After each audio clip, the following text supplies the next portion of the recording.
Hello, everyone, and welcome back to Nightmare Narratives.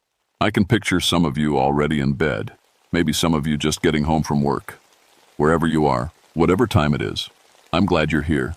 If this helps you relax or sleep, please like and subscribe. It means a lot. Now let's get you comfortable, and I'll tell you tonight's story.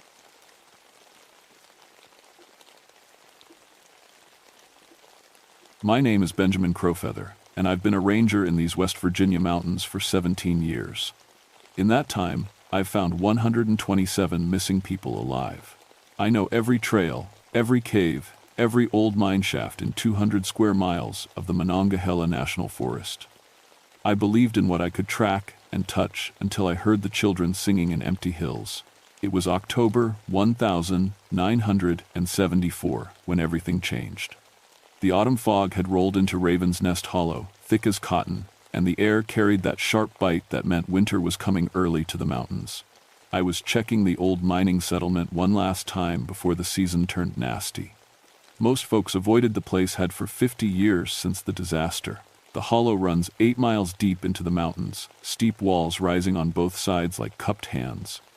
Back in the 20s, it was home to nearly 200 people working the coal mines. Then came March 15th, 1924. Cave-in killed 47 souls, 23 of them children who'd been playing near the mine entrance when the whole thing came down. Town packed up and left that very week. Now kudzu covered the old company houses, and acid from the mines had turned the creek the color of rust. The place felt wrong in a way that made your skin crawl. But I'd never seen anything there, except broken buildings and bad memories. That morning, the Kellerman family had driven up from Richmond for a reunion at the state park. Nice folks, 3 kids running around while the adults caught up over coffee and camp chairs. Tommy was 8, Susan was 7, and Michael had just turned 9. City kids who'd never seen mountains this wild. Around 2 in the afternoon, they vanished. Mrs. Kellerman found their sneakers lined up neat as you please at the edge of the campground, but the kids were nowhere to be seen. Park rangers called me in when the local search didn't turn up anything by dark.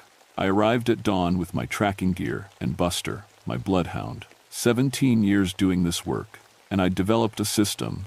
Start where they were last seen, work outward in expanding circles, let the dog do what God made him for. But Buster wouldn't even sniff those shoes. The old dog whined and backed away like the sneakers were on fire. His ears went flat against his head, and he kept looking toward the tree line with this expression I'd never seen before. Fear, pure and simple. "What's wrong with him?" asked Alice Bramblewood, the young ranger assigned to help me. She was new, maybe 26, fresh from college, with a psychology degree and all kinds of ideas about search and rescue. "Nothing wrong with Buster," I said, kneeling to check the ground. "He's just telling us something we don't want to hear." The tracks were clear enough in the soft dirt. 3 sets of small footprints heading straight into the woods, not wandering like lost kids usually do, but walking with purpose. Walking toward Raven's Nest Hollow. That should have been my first warning. We followed the trail for 2 miles, Alice marking trees while I read the sign. The kids' tracks stayed together, never straying from a path that led straight toward the old mining settlement. That bothered me more than I let on. Lost children scatter. They get scared, they turn around, they double back. These 3 had walked like they knew exactly where they were going. The fog got thicker as we descended into the hollow. It seemed to rise up from the ground itself, carrying the smell of coal dust and something else, something sweet and wrong that made my throat itch. "Jesus," Alice whispered as we reached the first ruins. "How many people died here?" "Too many." I kept my eyes on the tracks, but they were getting harder to follow on the old gravel road. "Stay close and don't touch anything. Some of these buildings aren't safe." The mining company had left everything behind when they evacuated. Rusted equipment sat scattered between the houses like giant metal bones. The old tipple still stood at the mine entrance, a skeletal tower that creaked in the wind even though I couldn't feel any breeze. That's when we heard the laughter. High and clear, it came echoing up from somewhere deep in the mine shaft. Children playing, the sound bouncing off rock walls until it seemed to come from everywhere at once. Alice grabbed my arm. "That's them. They're down there." I held up a hand for quiet.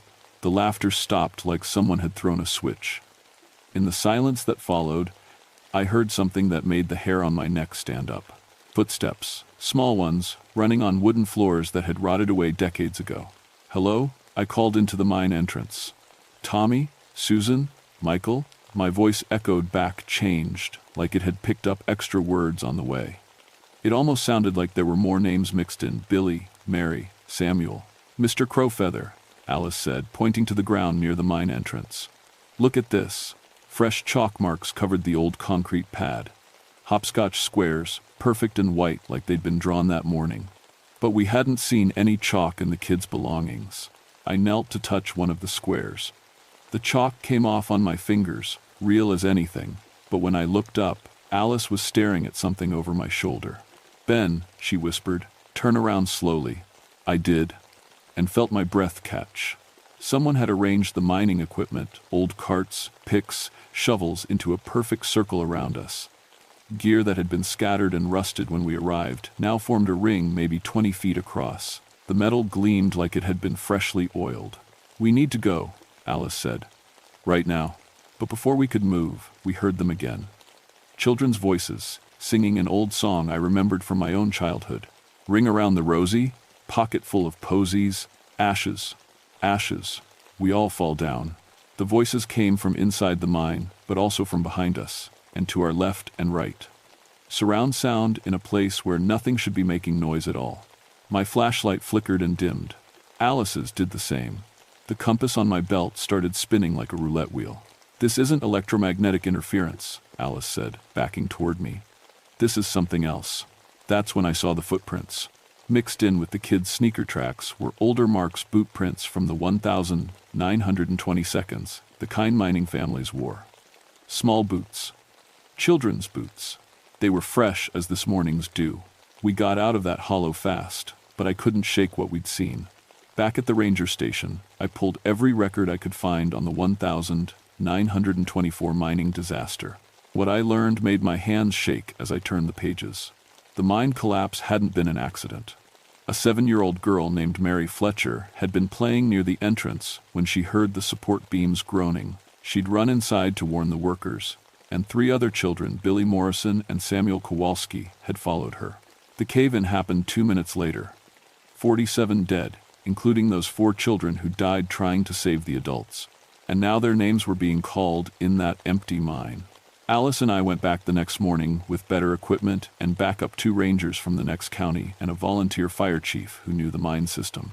The fog was thicker than ever, so heavy you could barely see 10 feet.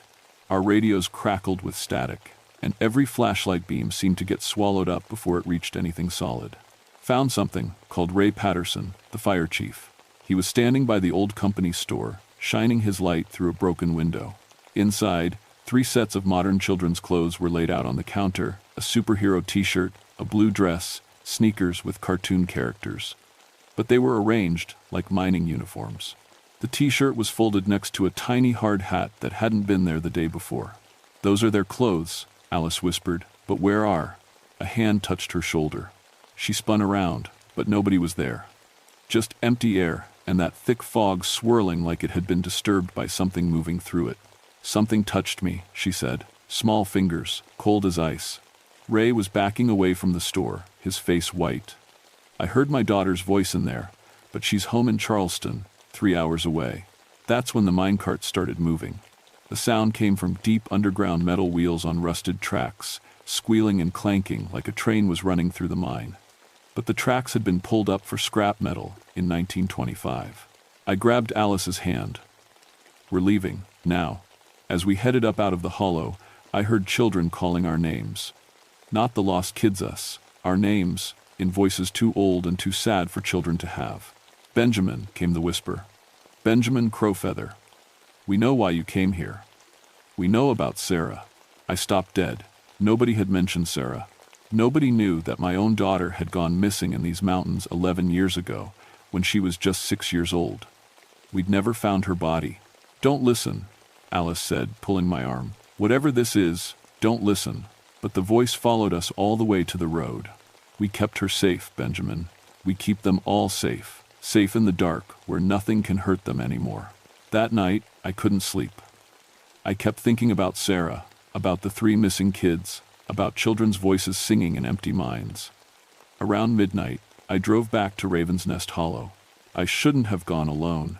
The fog was gone, and moonlight turned everything silver and sharp. I could see clear to the mine entrance from the road. What I saw there made me understand that we were dealing with something beyond any search and rescue manual. Children were playing in front of the mine. 4 of them, clear as daylight in the moon's glow. They were dressed in old-fashioned clothes overalls, button-up boots, cloth caps. They were playing hopscotch on those chalk squares that kept appearing. But when they moved, they cast no shadows. I watched for 10 minutes, and they never looked up. They just played their silent games over and over, like they were stuck in a loop from 50 years ago. Then, one of them, a little girl with pigtails, turned and looked right at me. She raised her hand and waved, and her smile was the saddest thing I'd ever seen. I knew her face. I'd been carrying her photo in my wallet for 11 years. It was Sarah. I came back at dawn with Alice and every piece of mining safety equipment I could gather. If my daughter was down in those mines, if those 3 kids were with her, then we were going in to get them out. "This is insane," Alice said as I strapped on a hard hat and safety harness. "We should call in the state police, the National Guard, and tell them what? That ghost children are holding living kids hostage in a mine that's been sealed for 50 years? I checked my emergency oxygen tank. They'd lock us both up. The mine entrance yawned like a mouth full of broken teeth. Our lights showed maybe 20 feet of tunnel before the darkness swallowed everything. The air smelled of coal dust and something else, something sweet and rotten that made my stomach turn. We'd gone maybe 50 yards when we found the first barrier. Someone had built a wall across the tunnel using old mining timber.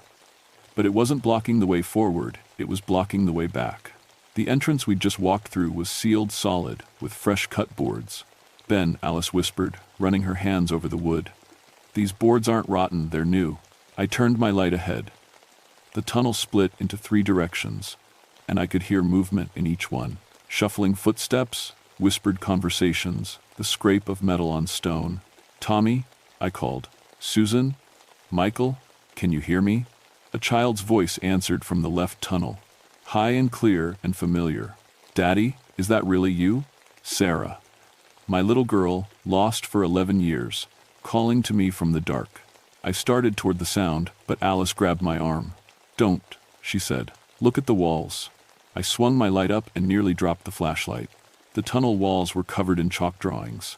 Hundreds of them, layer upon layer, like a palimpsest of children's art. Stick figures holding hands, houses with smoke coming from chimneys, smiling faces with missing teeth. But the newest drawings showed something different. They showed 3 children, a boy and 2 girls, sitting in a circle, while ghostly figures stood guard around them. And at the bottom, in careful letters, "We keep them safe." "They're protecting them," Alice whispered. "The ghost children, they think they're saving the living ones." That's when the mine foreman appeared. He stepped out of the left tunnel like he'd been waiting there all along. Tall and broad-shouldered, wearing the clothes of a 1,920 mining supervisor. His hard hat was cracked down the middle, and something dark leaked from the crack down his face. "You shouldn't have come here," he said in a voice like grinding stone. "It's not safe above ground. Never been safe. That's why we keep them down here, where the mountain can protect them." "Where are the children?" I demanded, fighting to keep my voice steady. "Safe," he said. "Safe from cave-ins, safe from accidents, safe from the world that kills children." He gestured to the drawings on the walls. "These little ones understand. They know what happened to us. They know we're just trying to help." "Let them go," Alice said. "They don't belong here." The foreman turned his attention to her, and when he smiled, I could see through the hole in his skull to the darkness behind. "The young lady can stay too," he said. "Women died in that collapse. Mothers, daughters, wives. They'd like the company." The walls began to move. Not shifting or settling, moving like the mountain itself was breathing. The chalk drawings started to change, showing new pictures. Alice and me joining the circle of protected children, never growing old, never getting hurt, never leaving the safe darkness of the mine. "Choose quickly," the foreman said. "The mountain's patience isn't infinite." I looked at Alice, saw the terror in her eyes, and made a decision that would haunt me forever. "We understand," I said. "We understand you're trying to protect them. But there's something you need to know about the world up there. It's changed since 1924. It's safer now. The foreman's expression flickered. How? Mining safety laws, federal inspectors, equipment that can detect gas leaks and unstable supports before they collapse. I was making it up as I went, but there was enough truth in it to sound real. Children don't work in mines anymore. They have schools, playgrounds, places where they're protected by law. For a long moment, the only sound was water dripping somewhere in the darkness. Then, from deeper in the mine, I heard children talking. "Is he telling the truth, Mr. Colwright?" It was a boy's voice, young but somehow ancient. "Are children really safe up there now?" The foreman Colwright turned toward the sound. "Billy, you stay back. This doesn't concern." "It concerns all of us," said another voice. This one a girl. "We've been down here for 50 years, trying to keep others safe from what happened to us. But if the world's changed..." 3 small figures stepped into the light. Children in mining clothes, their faces pale as chalk dust. The little girl who'd waved at me the night before was with them, Sarah. But when she spoke, it wasn't with my daughter's voice. "I'm Mary Fletcher," she said. "This is Billy Morrison and Samuel Kowalski. We've been guarding this place since 1924, keeping children from the same fate that took us." She looked up at Colwright. "But maybe it's time to let go." Something. The mine foreman stared down at the children he'd been protecting for 5 decades. Something in his face cracked, and not just the wound in his skull. "If we let them go," he whispered, "what happens to us?" "Same thing that should have happened years ago," Mary said gently. "We rest." The walls stopped breathing. The darkness retreated. And from somewhere ahead, I heard living children crying, scared, confused, but very much alive. We found them in a natural cave behind the mine, wrapped in old mining blankets but unharmed. Tommy, Susan, and Michael had been there for 2 days, tended by children who brought them food and water and told them stories about the old days in Raven's Nest Hollow. "They were nice," Susan told us as we carried them toward the surface. "They said they were keeping us safe until our families could fix the dangerous world up there." Alice and I never talked about what we'd seen in that mine.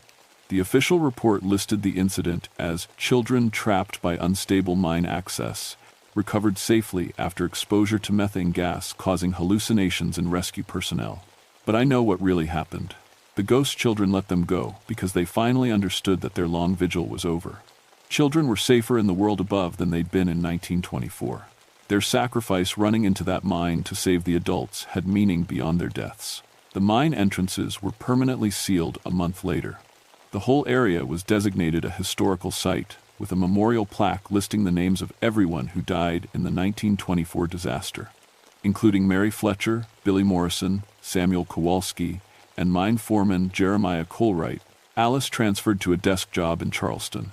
She said she couldn't handle the woods anymore, kept hearing children's voices in empty places. Last I heard, she'd become an advocate for missing children, working with families like I used to be. As for me, I finished my career as a ranger, retired early, and now I give talks about mining safety history to school groups. I tell them about the brave children who died trying to save adults, about industrial accidents that changed safety laws, about the importance of protecting workers. I don't tell them about the voices I still hear sometimes when I drive past Raven's Nest Hollow. Voices singing old songs, fainter now but still there. Children's laughter echoing from empty hills. Sometimes, on foggy October nights, I see them playing in the ruins, but they're different now, not trapped, not guarding, just visiting. Checking on a place that was important to them, the way people visit old homes or childhood neighborhoods. I never saw Sarah again, because she was never really there, just my guilt and grief, wearing the face of the children who truly died protecting others. But sometimes I think I hear her voice mixed in with theirs, telling me I did good work, that I saved who I could save, that some mysteries are meant to stay buried with the dead who earned their rest. The Kellerman kids grew up normal and healthy. Last I heard, Michael was studying geology in college. He sent me a Christmas card a few years back with a note. "Thank you for finding us in the dark." If he only knew what found us first. These mountains are full of places where tragedy left its mark, where people died protecting others and never got properly honored for it. I've made it my business to know these places, to respect what happened there, to make sure the stories don't get lost. Because sometimes the dead just want to be remembered. And sometimes they want to know that their sacrifice meant something. But mostly, They want to know that the children are safe. The hollow is quiet now. The fog still rises from the valley on October mornings, but it doesn't feel wrong anymore. It feels peaceful. Like something that was broken has finally been put right. Like children who spent 50 years standing guard can finally go home.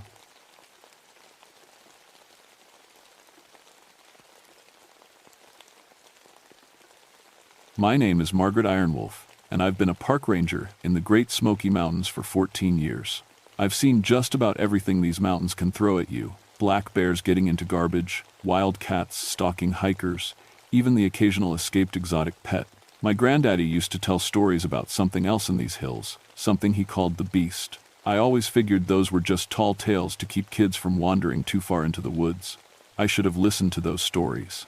It was August 1979, the worst drought year anyone could remember.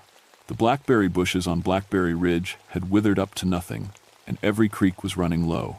Animals were getting desperate for food and water, which meant more conflicts with the farming families that lived along the park border. That's where I came in. Livestock conflict resolution was my specialty. In 14 years, I'd handled 89 cases without a single human death. I was proud of that record. The call came in on a Tuesday morning from Jim Henderson, who ran cattle on a spread about 20 miles out from the nearest town. The only road to his place was a dirt track that wound through thick rhododendron groves and over rocky creek beds. Flash floods from the summer storms had washed out most of it, making the drive take over an hour in my old Park Service truck. Lost 3 head last night, Jim told me when I pulled up to his farmhouse. His hands were shaking as he lit a cigarette. Never seen anything like it, Margaret. 25 years raising cattle, and I never seen anything like what happened to those animals. Jim was a steady man, not given to dramatics. If he was spooked, there was good reason for it. I grabbed my equipment bag and followed him out to the pasture where his family had been grazing their small herd. The August sun was already brutal at 9 in the morning, and the air hung thick and still around us. The first thing I noticed was the silence. In all my years in these mountains, I'd never heard such complete quiet. No birds, no insects, not even the usual rustle of small animals in the underbrush. The rhododendron thickets that bordered the pasture seemed to lean in around us, their thick green leaves creating pools of shadow even in the bright morning light. "Over here," Jim called, his voice barely above a whisper. What I found didn't make sense. 3 cattle, all full-grown steers, had been killed sometime during the night. But the way they died, I'd seen bear kills, wildcat kills, even dog pack kills. This was different.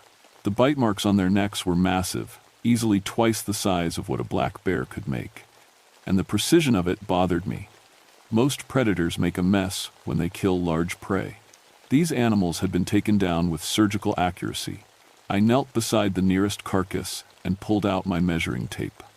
The bite radius was over 8 inches across. The largest black bear skull I'd ever measured topped out at 6 inches, and that was a record setter. Whatever made these marks had jaws bigger than any native predator in North America. "Jim, you hear anything last night? Any sounds at all?"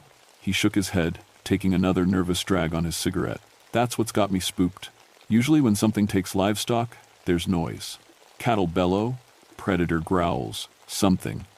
But it was dead quiet all night long. Mary couldn't sleep because of how quiet it was. I took photos of the bite marks and collected hair samples from what looked like claw marks on the nearest steer's hide. The hair was coarse and dark, longer than bear fur, but with an odd smell to it. Musky like bear scent, but with something else underneath. Something that made the hair on the back of my neck stand up. As I worked, I kept getting the feeling that something was watching us. Every time I looked up toward the rhododendron thickets, I thought I saw movement in the shadows. But when I focused on any particular spot, there was nothing there. Just the thick green leaves hanging motionless in the still air. "I'm going to set up some trail cameras," I told Jim as I finished collecting evidence. Whatever did this might come back. Most predators return to a kill site. Jim nodded, but I could see the doubt in his eyes. We both knew this wasn't the work of any normal predator. But what else could it be? I'd built my reputation on finding rational explanations for wildlife behavior. There had to be a logical answer. I just didn't know then how much I was going to wish there wasn't. Dr. Samuel Wyndham arrived at my ranger station the next morning with a grim expression and a cooler full of tissue samples. Sam was the regional wildlife veterinarian, a man who'd spent 30 years studying predator behavior across the southeastern United States. If anyone could make sense of what had happened at the Henderson place, it would be him. "Margaret, I've run these samples through every test I can think of," he said, setting the cooler on my desk with a heavy thud. "The bite force calculations don't match any known North American species. We're looking at something that can generate over 1,200 pounds per square inches of pressure. That's more than a grizzly bear. And we don't have grizzlies in Tennessee." I poured us both coffee while Sam spread his findings across my desk. Photos of the bite marks, measurements, DNA analysis reports, all pointing to the same impossible conclusion. "Could be an escaped exotic," I suggested. "Rich folks up in Gatlinburg sometimes keep strange pets. Maybe something got loose." Sam shook his head. "Already checked. No permits for large carnivores in the region, no reports of escapes. Besides, look at this." He pointed to one of the photos, showing claw marks on a tree near the kill site. "See how high up these gouges are? Whatever made them was standing at least 8 feet tall, maybe 9. I studied the photo. The claw marks were deep and deliberate, carved into the bark of an old oak tree. But there was something else that caught my attention. The pattern of the marks. They weren't random slashes like you'd expect from an animal marking territory. They looked almost deliberate, purposeful. "We need to go back out there," I said. "Check the trail cameras, see if we caught anything." The drive to the Henderson place felt different this time. The rhododendron thickets seemed denser, the shadows deeper. Even with Sam riding along, I couldn't shake the feeling that we were being watched. The silence that had bothered Jim was still there. No birds singing, no insects buzzing, just the low rumble of my truck engine and the crunch of gravel under the tires. Jim met us at the farm gate, his face pale. "Mary won't leave the house," he said. "Found more tracks this morning. Right up by the kitchen window. Whatever it is, it came looking around the house last night." The tracks were unlike anything I'd seen in 14 years of ranger work. They were huge, easily twice the size of a black bear print, but with one detail that made my blood run cold. There, clear as day, in the soft earth by Mary Henderson's kitchen window, was the print of what looked like an opposable thumb. "Bears don't have thumbs," Sam whispered. "No," I agreed. "They don't." We followed the trail of prints away from the house, toward the tree line where the Henderson property met the national forest. The tracks led us into a grove of ancient rhododendrons, their twisted branches forming a canopy so thick that noon felt like twilight beneath them. That's where we found the first trail camera. It was mounted on a sturdy oak, exactly where I'd left it the day before, but something had gotten to it. The camera housing was crushed like a tin can, the metal casing twisted and torn by what looked like massive claws. The memory card was gone. "Check the other cameras," I told Sam. But my voice sounded strange in the unnatural quiet of the grove. We found 5 more cameras, all destroyed, all in exactly the same way, crushed with methodical precision, memory cards removed. Whatever had done this wasn't acting on animal instinct. It was thinking, planning. As we stood there looking at the wreckage of our equipment, a sound drifted through the rhododendron grove that raised every hair on my body. It started low, like a bear's growl, but then it changed, rose higher, became something that sounded almost like a human voice calling out in pain. But underneath it all was something else. A wild, primitive sound that spoke to some ancient part of my brain that remembered when humans were prey. Sam grabbed my arm. "We need to leave, now." But as we turned to go back to the truck, we both saw it at the same time. About 50 yards away, moving through the rhododendron thickets with impossible quiet for something so large, was a shadow. Not a bear shadow, not any kind of animal shadow I'd ever seen. This shadow moved upright, on 2 legs, with a swaying gait that was almost human, but wrong in ways I couldn't put into words. It was watching us. Sam and I didn't run, but we walked faster than I'd ever walked in my life. Neither of us spoke until we reached the truck, and even then we sat in silence for a long moment, staring back at the tree line. "What do you think it was?" Sam finally asked. I started the engine and put the truck in gear. "I don't know, but I'm going to find out." As we drove away from the Henderson place, I caught a glimpse in my rearview mirror of something large and dark standing at the edge of the rhododendron grove. It stood perfectly still, watching our truck disappear down the washed-out dirt road. That night, I called my grandmother. Grandmama lived in a little house tucked back in a hollow about an hour south of Blackberry Ridge. She was Cherokee on her mother's side, and she knew stories about these mountains that went back longer than anyone cared to remember. I'd always loved visiting her as a child, sitting on her porch listening to tales about the old days when the Cherokee still lived free in these hills. "Granddaddy's beast stories," I said into the phone. "Tell me about them again." There was a long silence on the other end of the line. When Grandmama spoke, her voice was careful, measured. "Why you asking about Kekla Kudla, child?" The name sent a chill down my spine. I'd heard it before, in fragments of stories told on dark winter nights, but I'd never paid much attention. Something's killing livestock up on Blackberry Ridge. Something that doesn't match any known predator. Another silence. Then, "You best come see me tomorrow. And Margaret, don't go back to that ridge alone. Not until we talk." I hung up the phone, feeling more unsettled than before. Outside my cabin, the August night was still and hot, but I found myself checking the locks on my doors anyway. The call came at 3:17 a.m. I know because I was staring at the clock on my nightstand, unable to sleep, when the phone rang. It was Jim Henderson, and he was barely coherent. "It's here," he gasped into the phone. "It's right outside the house." Mary's hysterical. "The cattle are going crazy." I could hear it in the background, the sound of terrified livestock and something else. That same impossible howl we'd heard in the rhododendron grove, but closer now. Much closer. "Jim, get your family into the bathroom in the center of the house," I told him. "Stay away from windows. I'm calling for backup and heading your way." I tried radioing for assistance, but the radio just gave back static. Phone lines to town were down too. Not unusual after the summer storms, but the timing felt wrong. I grabbed my rifle and flashlight and headed for my truck, knowing I was probably making a terrible mistake. The drive to the Henderson place took forever. Every shadow looked threatening, every sound made me jump. When I finally reached the farm gate, I could see lights blazing in every window of the farmhouse. The cattle in the near pasture were pressed against the fence farthest from the tree line, lowing in terror. I parked close to the house and ran for the front door. Jim let me in before I could knock, his face white with fear. "Where's your family?" I asked. "Upstairs bathroom, locked in." He pointed toward the ceiling. "Margaret, what is that thing?"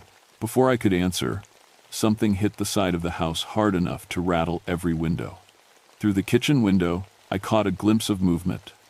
Something huge and dark circling the house with deliberate, measured steps. Another impact shook the house. This time, the kitchen window cracked. "It's testing the structure," I realized, looking for weak points. The thought chilled me. This wasn't random animal aggression. Whatever was out there was being systematic, intelligent. A third impact, harder than before, and the kitchen window exploded inward. Glass sprayed across the floor, and through the opening came a sound I'll never forget. A huffing, sniffing noise as something large investigated the hole it had created. I raised my rifle and aimed at the broken window, but what I saw there made me freeze. In the frame of the window, barely visible in the darkness outside, was an eye, not a bear's eye. Not any animal's eye I'd ever seen. This eye held intelligence, purpose, and it was looking directly at me. The eye blinked once, slowly, and then disappeared. "Jim," I whispered, "we need to get your family and get out of here. Now." But as we started toward the stairs, we heard it, the sound of wood splintering. The thing outside had found the back door. Jim and I ran for the staircase as heavy footsteps echoed through the first floor of the house. Behind us, I could hear furniture being overturned, walls being scraped by something with claws like railroad spikes. We reached the upstairs bathroom, where Mary Henderson sat on the floor, holding their 2 children, tears streaming down her face. The kids were maybe 8 and 10, old enough to understand they were in terrible danger, but too young to do anything about it. "Is there another way out?" I asked Jim. He shook his head. "Just the stairs." Below us, the footsteps had stopped. In the sudden silence, we could hear breathing, deep, measured breaths that seemed to shake the floorboards. Whatever was down there was thinking, planning its next move. Then came a sound that nearly stopped my heart, the deliberate, careful creak of something heavy climbing wooden stairs. I checked my rifle and counted my ammunition, 6 rounds. Against something that could tear apart my trail cameras with its bare hands and punch through a farmhouse window like it was paper. The footsteps reached the top of the stairs and paused. In the silence that followed, I could smell it, that musky, wild scent I'd noticed at the kill site, but stronger now, much stronger. A shadow passed beneath the bathroom door. That's when Mary Henderson's youngest child started to cry. The crying stopped when I put my hand over little Sarah Henderson's mouth. Not to hurt her, but to keep us all alive. Outside the bathroom door, I could hear the thing moving around, testing the walls, learning the layout of the house. Then came the sound I'd been dreading, claws scratching deliberately against the bathroom door. Not trying to break in yet, just letting us know it knew exactly where we were. The window, Jim whispered, pointing to the small window above the bathtub. We could try to climb down. I looked.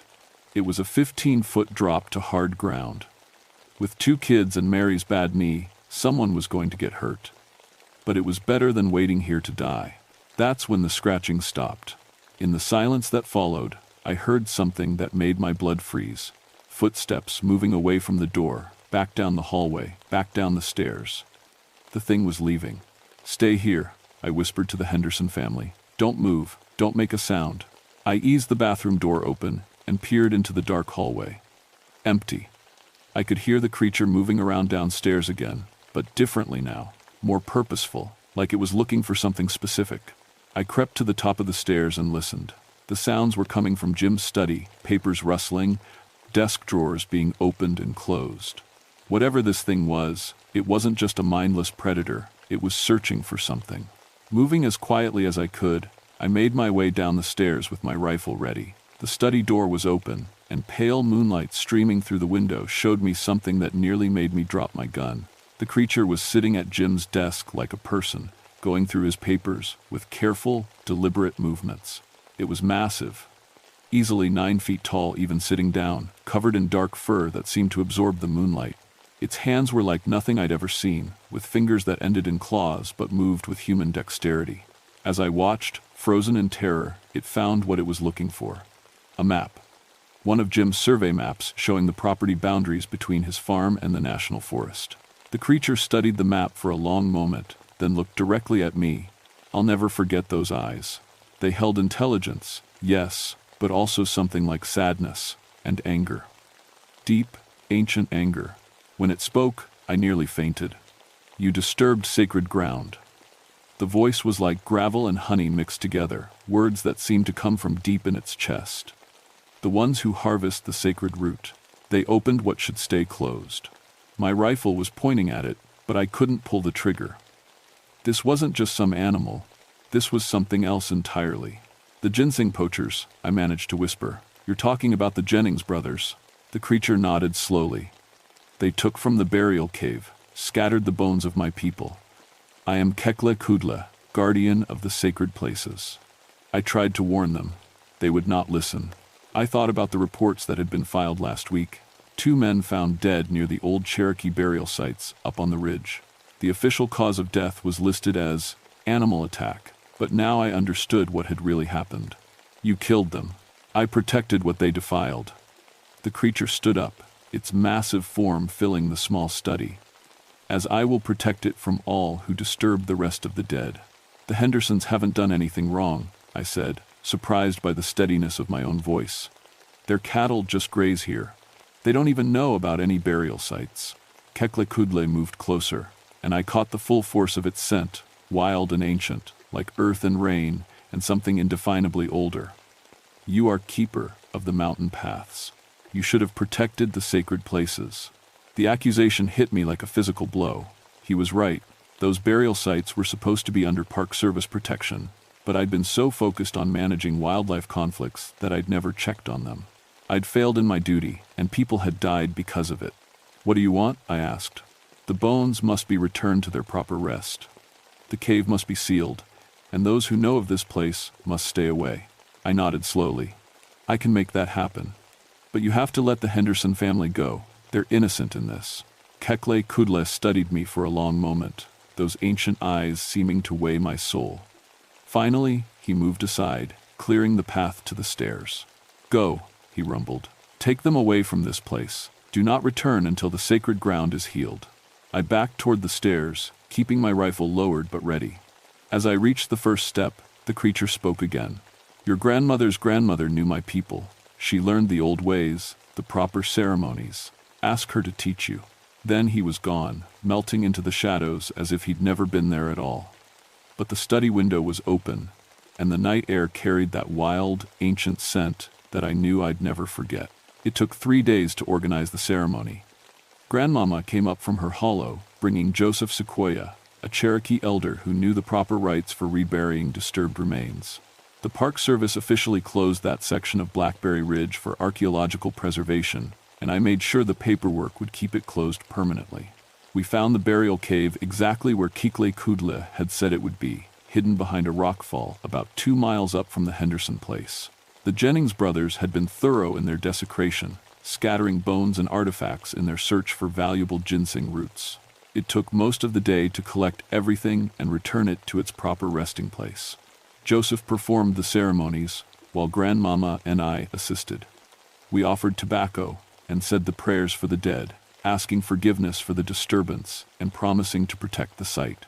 As we worked, I kept feeling like we were being watched, but I never saw Kekle Kudle again. When the rituals were complete and the cave properly sealed, the silence that had hung over Blackberry Ridge finally broke. Birds began singing again. The normal sounds of forest life returned.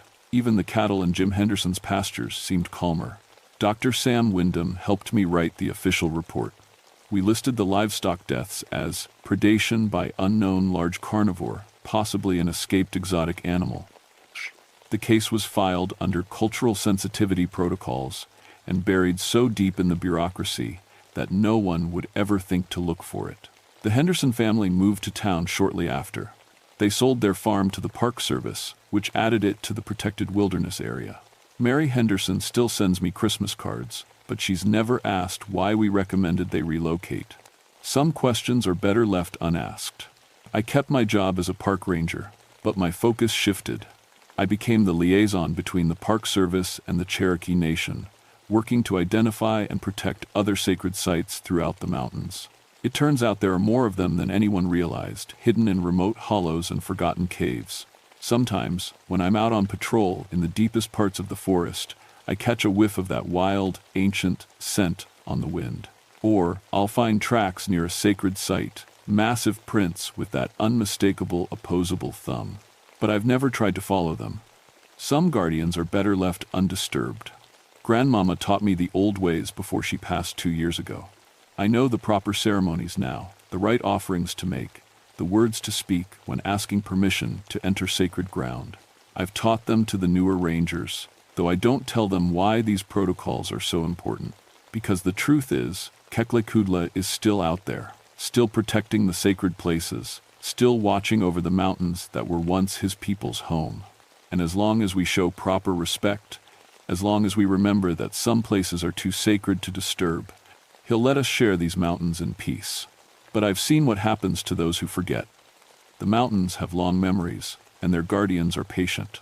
They'll give you warnings first, strange tracks, destroyed equipment, cattle killed with impossible precision. Smart people listen to those warnings. The ones who don't, well, the official reports usually list them as animal attacks. And maybe that's true, in a way. After all, what is man but just another animal when he forgets how to respect the sacred? My name is Margaret Iron Wolf, and I've been keeping the peace between worlds for 20 years now. Some nights, when the wind is right and the moon is dark, I can hear him out there in the deep woods. Kekle Kudle, the guardian of sacred ground. And I sleep better knowing he's watching.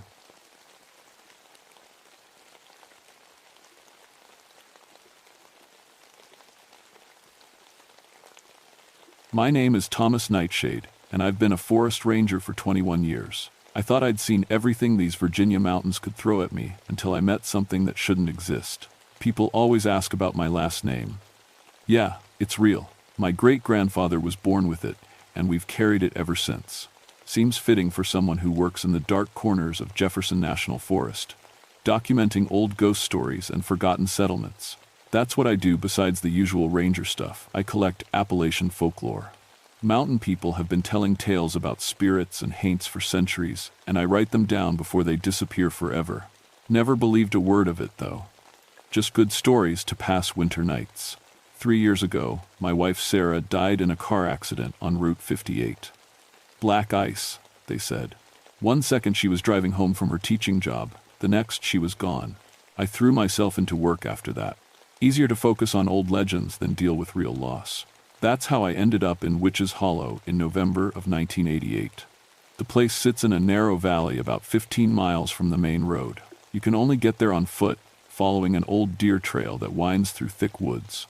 Most of the land around it is private property, posted with faded "no trespassing" signs that have been there since the 1962. But the hollow itself belongs to the Forest Service, and it's my job to keep an eye on it. The name comes from way back. In 1692, when the witch trials were happening up in Massachusetts, some families packed up and headed south. They wanted to get as far from that madness as possible. A few of them ended up here, drawn by the natural springs and the isolation.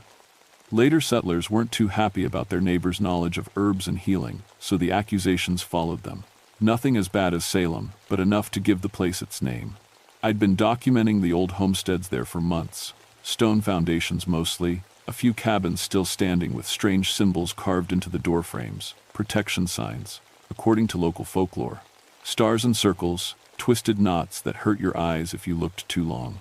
The springs were the strangest part. 7 of them, spread throughout the hollow, each one crystal clear and cold as January. Mountain people always said the water could cure sickness or curse enemies, depending on who used it and how. I tested it once, perfectly normal H2O, nothing special about it at all. At least, that's what I thought. The problem started in late October. Hikers reported hearing crying coming from the abandoned cabins during rainstorms. Always a woman's voice, they said. Always heartbroken, sobbing that would stop the moment you got close enough to investigate. I figured it was wind through broken windows, or maybe an animal denned up somewhere. The mind plays tricks when you're alone in the woods. I'd heard plenty of strange sounds over the years that turned out to be perfectly normal once you tracked them down. Then people started finding wet clothes. Not just any clothes, old-fashioned dresses and aprons, soaking wet, hanging on bushes near the springs. They'd appear overnight, even when there hadn't been any rain. Nobody camping in the area, no washing machines for miles. Just wet laundry, dripping onto dry ground. That got my attention. Somebody was messing around in my hollow, and I meant to find out who. I brought my intern along on the first investigation. Sarah Moonbeam, yes, that's her real name. Her parents were hippies, was a folklore student from Virginia Tech. Smart girl, good with a camera, and she knew enough about Appalachian history to be useful. Plus, I figured an extra pair of eyes wouldn't hurt. We hiked in on a gray Tuesday morning. The trees were bare, except for a few stubborn oaks clinging to brown leaves. Fog hung low in the hollow, thick enough that you couldn't see more than 50 feet in any direction. Our boots crunched on frost-covered leaves, the sound echoing off the valley walls.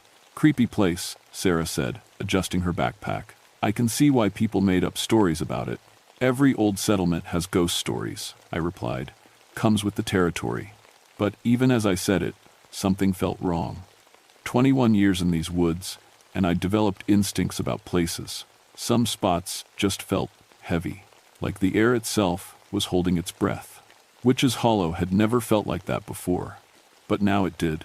We found the first wet dress hanging from a blackberry bush near the largest spring. A brown wool thing with long sleeves and a high collar, cut in a style I'd seen in colonial museums. Water dripped from the hem, forming a dark puddle in the leaves below. Sarah reached for her camera. How long has this been here? No idea. Hikers found one like it last week, but I thought they were pulling my leg. I touched the fabric. Definitely wet and cold as ice. Feels real enough. Should we take it with us? I shook my head. Let's document everything first. Get photos from every angle, then we'll bag it for the office. While Sarah worked with the camera, I walked the perimeter of the spring. The water bubbled up from deep underground, so clear you could see every pebble on the bottom. But something was different about it now. A reddish tint that hadn't been there before, like rust or... I didn't want to think about what else it might be. That's when I heard the first sob. The sound came from somewhere behind me, soft and broken-hearted. I spun around, but saw only Sarah crouched by the spring with her camera. "Did you hear that?" I asked. She looked up. "Hear what?" The sobbing came again, closer this time. A woman's voice, full of grief, so deep it made my chest ache. It seemed to come from everywhere and nowhere, echoing off the valley walls. Sarah heard it too. Her face went pale. "What is that?" "Stay close," I said, pulling out my radio. Nothing but static. We were too deep in the hollow for a clear signal. Probably just someone hurt, maybe lost. But I didn't believe it. In 21 years, I'd heard every sound these mountains could make. This was something else. The crying led us deeper into the hollow, past 2 more springs, where we found more wet clothes, a white nightgown draped over a fallen log, a child's dress hanging from a low branch. All soaking wet, all old-fashioned, all impossible. Sarah stopped taking pictures after the 3rd one. "This isn't natural, is it?" I wanted to give her a rational explanation. Pranksters, maybe, or some kind of historical reenactment group. But the crying was getting louder, and my hands were starting to shake. We found the source near the old Matthews cabin. A woman knelt by the smallest spring, washing something in the red-tinted water. She wore a brown dress, like the one we'd found earlier, her dark hair covered by a white cap. Her shoulders shook with each sob, and she scrubbed whatever she held like her life depended on it. I couldn't see her face, but I could feel her sadness. It hit me like a physical weight, pressing down on my chest until I could barely breathe. All the grief I'd buried since my wife died came rushing back, mixed with something older and deeper. "Ma'am," I called out, "are you okay?" She looked up. I'll never forget that face. Not young, but not old either. Maybe 40, with kind eyes that had seen too much suffering. Her skin was pale as moonlight, and when she smiled at me, I felt like I was drowning. "You carry such pain," she said. Her voice was soft, with an accent I couldn't place. "Old-fashioned, like the clothes. Let me help you wash it away." She held up what she'd been scrubbing. A man's shirt, covered in dark stains that might have been blood. The water ran red around her hands. "We're forest rangers," Sarah said, her voice shaky. "We're here to help." The woman's smile grew sadder. Too late for help, but not too late for cleansing. That's when I noticed her feet weren't touching the ground. She floated just above the spring's surface, water dripping upward from her dress to rejoin the pool below. The air around her shimmered like heat waves, but it was November and barely 40 degrees. I grabbed Sarah's arm and backed away. "We need to leave, now." The woman thing, whatever she was, didn't follow. She just kept washing that bloody shirt, humming a tune that sounded like a funeral hymn. But I could feel her watching us as we stumbled back through the woods. We didn't speak until we reached my truck. "What was that?" Sarah asked. "I don't know." I started the engine with shaking hands. Probably just someone playing dress-up. Mountain people can be strange about outsiders. But Sarah wasn't buying it any more than I was. She was floating, Thomas, and that water. Tricks of light.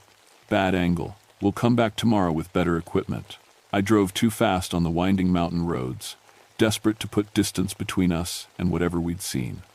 But I couldn't shake the memory of that woman's voice or the weight of sorrow she'd carried. That night, I dreamed about my wife. Not the good dreams, where she was still alive and we were still happy. This was the other kind. The dreams where she stood in our kitchen, dripping wet, asking why I hadn't saved her. Why I'd let her drive alone that night. Why I'd failed her when she needed me most. I woke up gasping, my sheets soaked with sweat. The next morning, Sarah called in sick. Her voice sounded strange over the phone, distant and hollow. "I keep thinking about yesterday," she said. "About that woman. What if she was trying to tell us something? Like what? What if someone really is hurt out there? What if we walked away from someone who needed help?" I wanted to tell her she was being ridiculous, but I'd been thinking the same thing. The rational part of my brain said we'd encountered a homeless person with mental problems, maybe a meth head having a bad trip. The rest of me kept remembering those kind, sad eyes. "Take the day off," I told Sarah. "We'll figure this out tomorrow." But tomorrow brought bigger problems. I was doing paperwork at the ranger station when the call came in. A search and rescue team needed help finding 2 missing hikers in the Jefferson National Forest. Last seen heading toward Witch's Hollow 3 days ago. Their names were Jim and Kate Morrison, married couple from Richmond. Experienced hikers, good equipment, registered their route with Park Services. They should have been home Monday night. Instead, we found their car parked at the trailhead, covered with 3 days' worth of fallen leaves. I led the search team into the hollow that afternoon. 6 volunteers, all good people I'd worked with before. We brought everything: GPS units, flares, medical supplies, body bags. Just in case. The fog was thicker than usual, and the temperature had dropped 20 degrees since yesterday. Our breath misted in the air, and ice formed at the edges of the springs. We found Jim first.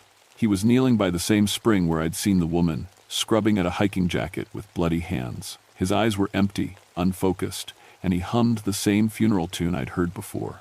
When we called his name, he looked right through us. "Jim? Where's Kate?" I asked, but he just kept washing that jacket. "We found her at the 7th spring, the one locals called the Sorrow Pool.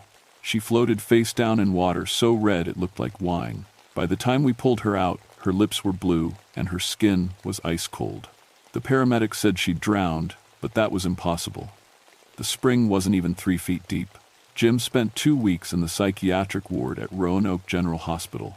When he finally spoke, he told doctors about a woman who promised to wash away his guilt, said she'd been so kind, so understanding.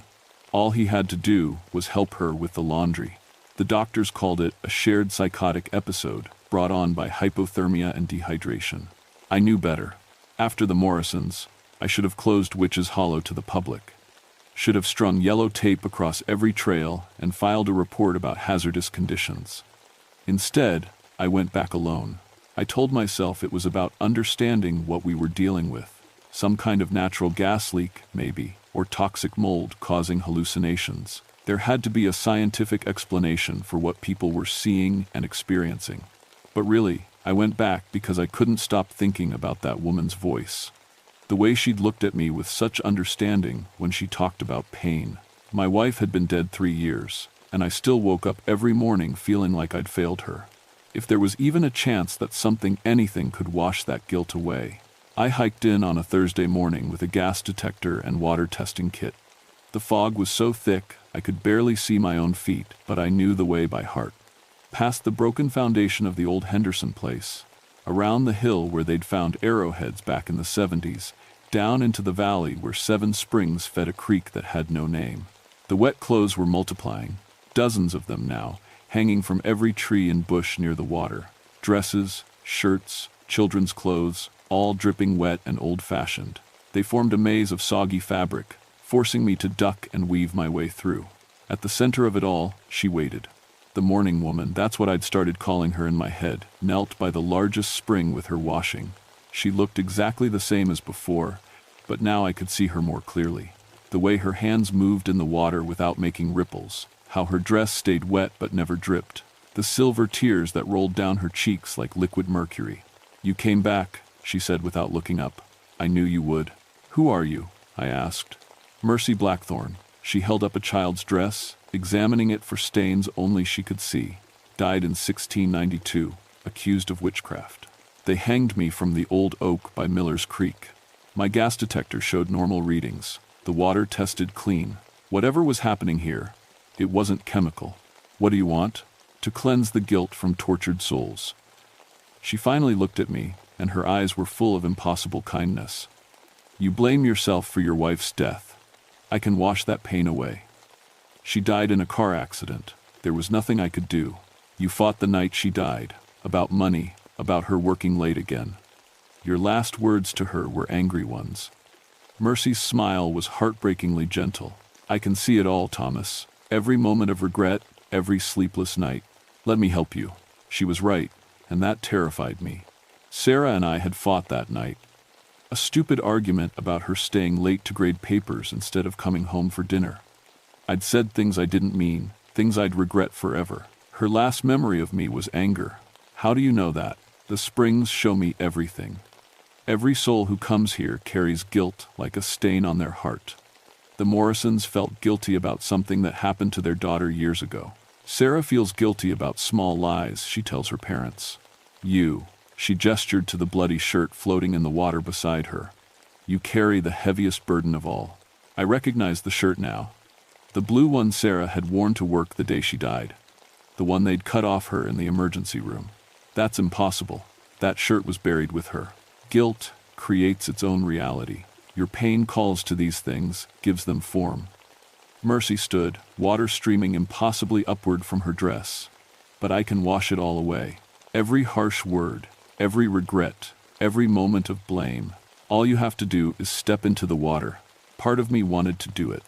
3 years of carrying that weight, of waking up every morning and remembering how I'd failed the person I loved most. The idea of peace, of forgiveness, was almost overwhelming. But I thought about Jim Morrison, scrubbing at that jacket until his hands bled, about his wife floating in the sorrow pool. What happened to Kate Morrison? She found peace. Mercy's voice grew sad. Some guilt runs too deep for simple cleansing. For some, the only way to wash away sin is to join the water permanently. I backed away. You killed her. I tried to save her, but she couldn't let go of what she'd done to her little girl. The guilt consumed her, pulled her under. Mercy followed me, not walking so much as gliding. You're stronger. You could survive the cleansing. Stay away from me. Or what? You'll shoot me? She gestured to the service weapon on my hip. I've been dead for 300 years. What harm could you possibly do? She had a point, but I drew the gun anyway. It made me feel better, even if it was useless. I'm leaving, I said, and I'm closing this place down. Nobody else dies here. You can't close the springs. They've been here since before your people came to these mountains. They'll be here long after you're gone. Mercy stopped following, but her voice carried easily through the fog. But you can warn others. Tell them about the mourning woman. Tell them what happens to guilty souls who seek forgiveness in cursed water. Why would you want me to warn people away? Because not all who come here can be saved, and every soul that joins the springs makes the water hungrier. Her form was fading now, becoming translucent. Find another way to forgive yourself, Thomas Nightshade, before the guilt drowns you too. I ran then, crashing through the maze of wet clothes and stumbling up the trail like something was chasing me. Maybe something was. I could hear that funeral hymn echoing through the trees, growing louder with each step. By the time I reached my truck, I was gasping for air, and my hands were shaking so hard I could barely get the key in the ignition. I drove straight to the ranger station and called my supervisor. Told him we had a major safety issue at Witch's Hollow and needed to restrict public access immediately.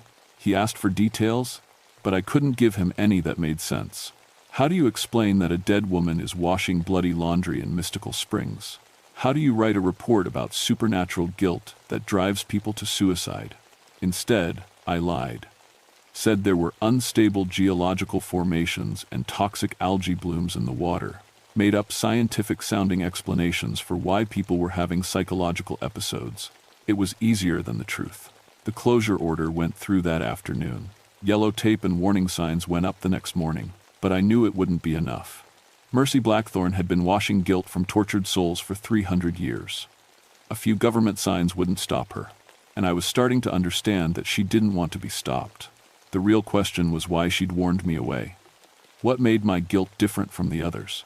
I thought about that as I drove home to my empty house, where my wife's coffee mug still sat in the sink and her side of the bed was still perfectly made. 3 years of living with ghosts, and now I'd finally met one that could talk back.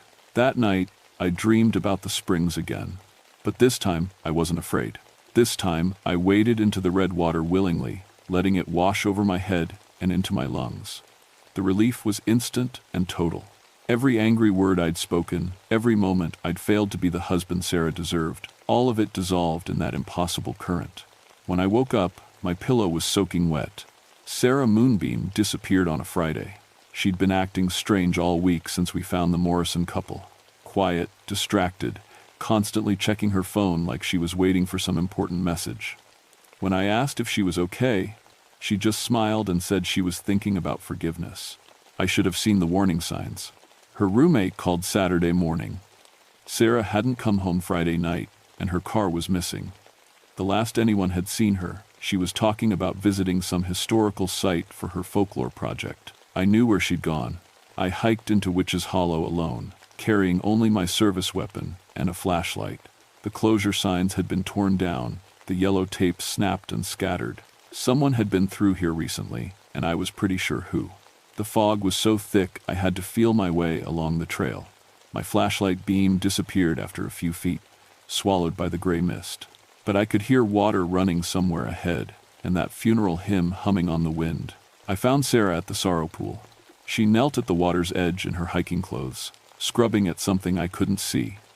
Her movements were mechanical, repetitive, like she'd been doing it for hours. When I called her name, she didn't respond. "Sarah, we need to leave." "Can't leave," she said without looking up. "Not until it's clean." I moved closer and saw what she was washing, a baby blanket, tiny and pink, covered with dark stains. "Sarah, there's nothing there. You're washing empty water." "My sister's baby." Her voice was flat, emotionless. I was supposed to watch her while Mom went to the store, but I wanted to see my boyfriend instead. Left her alone for just 2 hours. She held up the invisible blanket, examining it. She crawled into the pool, drowned while I was making out behind the Dairy Queen. I'd never heard this story before, but something about it felt true. The kind of terrible secret people carry their whole lives. The guilt that shapes every decision they make. "That wasn't your fault. You were a kid. 15, old enough to know better." She went back to scrubbing. "But she can help me." The mourning woman. She understands what it's like to lose someone you were supposed to protect. The temperature was dropping fast. Ice formed at the edges of the pool, and Sarah's breath misted in the air. But she didn't seem to notice the cold. "Where is she?" "Mercy, right here." The voice came from behind me. I turned to find the mourning woman standing between the trees, more solid than I'd ever seen her. She looked almost human now, except for the way shadows seemed to gather around her feet and the silver tears that never stopped flowing. "You shouldn't have come," Mercy said. "I told you to find another way. Let Sarah go. She's not like the others." "No, she's exactly like the others. Guilt has hollowed her out, made her desperate for absolution." Mercy moved closer, her dress trailing water that froze as it hit the ground. The child's death wasn't her fault, but that doesn't matter. She believes it was, and belief is all that matters here. I could see Sarah's lips turning blue, her movements getting slower. The pool around her was turning red, and I realized she wasn't washing an imaginary blanket anymore. She was washing her own blood from her hands where she'd scraped them raw against the rocky bottom. "Stop this. I'm not doing anything. The springs respond to guilt, not to me. I'm just the caretaker." Mercy's voice grew sad. "She came here seeking forgiveness, and the water is giving her what she asked for. By killing her? By cleansing her. Some stains go too deep for simple washing. For those souls, the only way to achieve purity is to join the water permanently." Sarah was starting to lean forward now, her head drooping toward the red surface. In a few more minutes, she'd slip under just like Kate Morrison. "There has to be another way." "There is." Mercy looked directly at me. "Trade yourself for her. Your guilt is older, deeper. The springs would be satisfied with that exchange." I thought about it. 3 years of carrying the weight of my failure, of waking up every morning and remembering that my last words to my wife had been angry ones. The idea of peace was tempting, but I looked at Sarah, young and broken and bleeding into cursed water, and I knew I couldn't let her die for my cowardice. What if there was a different kind of trade? "Explain." "You said you were hanged for witchcraft, that you died trying to protect others." I pulled out my gun, not to threaten but to show I was serious. What if someone acknowledged that injustice? What if someone officially cleared your name? Mercy's expression changed. For the first time since I'd met her, she looked surprised. "That's not possible. I died 300 years ago. There are no records, no courts that would hear such a case. You'd be surprised what we can do with historical research these days. The National Forest Service has connections with universities, genealogical societies, historical preservation groups. I was making it up as I went along, but it felt right. We could petition the Virginia legislature for a formal pardon. Posthumous exoneration for victims of witch trial persecution. Why would you do that? Because you're not the monster here. You're another victim." I understood it now, saw the whole picture. You died trying to save people who were falsely accused. The guilt you carry isn't about individual sins, it's about systematic injustice.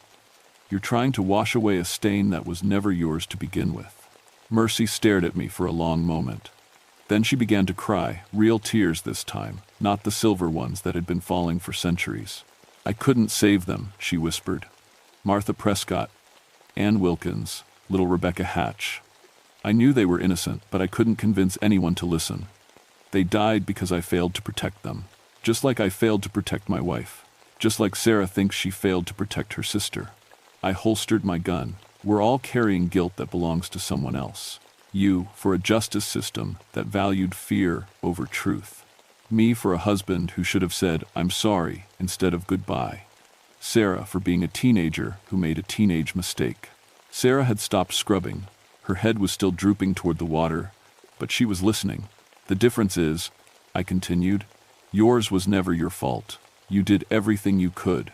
The guilt you've been carrying, the guilt that's been feeding these springs, it belongs to the people who ignored your warnings and killed innocent women. Mercy's form was growing brighter, more solid. You really believe that? I know it. And I promise you, if you let Sarah go, if you stop trying to cleanse guilt that isn't ours to begin with, I'll make sure the world knows what really happened here. I'll get you that pardon, that official acknowledgement. Your name will be cleared. And your own guilt? I thought about that. I'll carry it. But I'll carry it honestly, without trying to wash it away in magical springs. My wife and I had problems, real ones, and maybe some of them were my fault. But her death was an accident, not divine punishment for my failures. Learning to live with that truth, that's my job, not yours. Mercy looked at Sarah, still kneeling in the bloody water. Then she nodded. Rise up, child, she said softly. Your penance is complete. Sarah blinked, confused, like she was waking from a deep sleep. She looked around at the red water, at her bleeding hands, at me standing on the shore. Thomas, what happened? I was washing. She tried to stand and nearly fell. I waded in and pulled her to safety. It's over, I said. Time to go home. When I looked back, Mercy Blackthorn was gone. But the springs ran clear again, and the wet clothes had vanished from the trees. In the distance, I could hear church bells ringing. It took 18 months, but I kept my promise. The Virginia Historical Society was surprisingly receptive to the idea of posthumous pardons for witch trial victims. Turns out there was already a movement to acknowledge the injustices of colonial-era persecution, and Mercy Blackthorn's case fit perfectly into their research.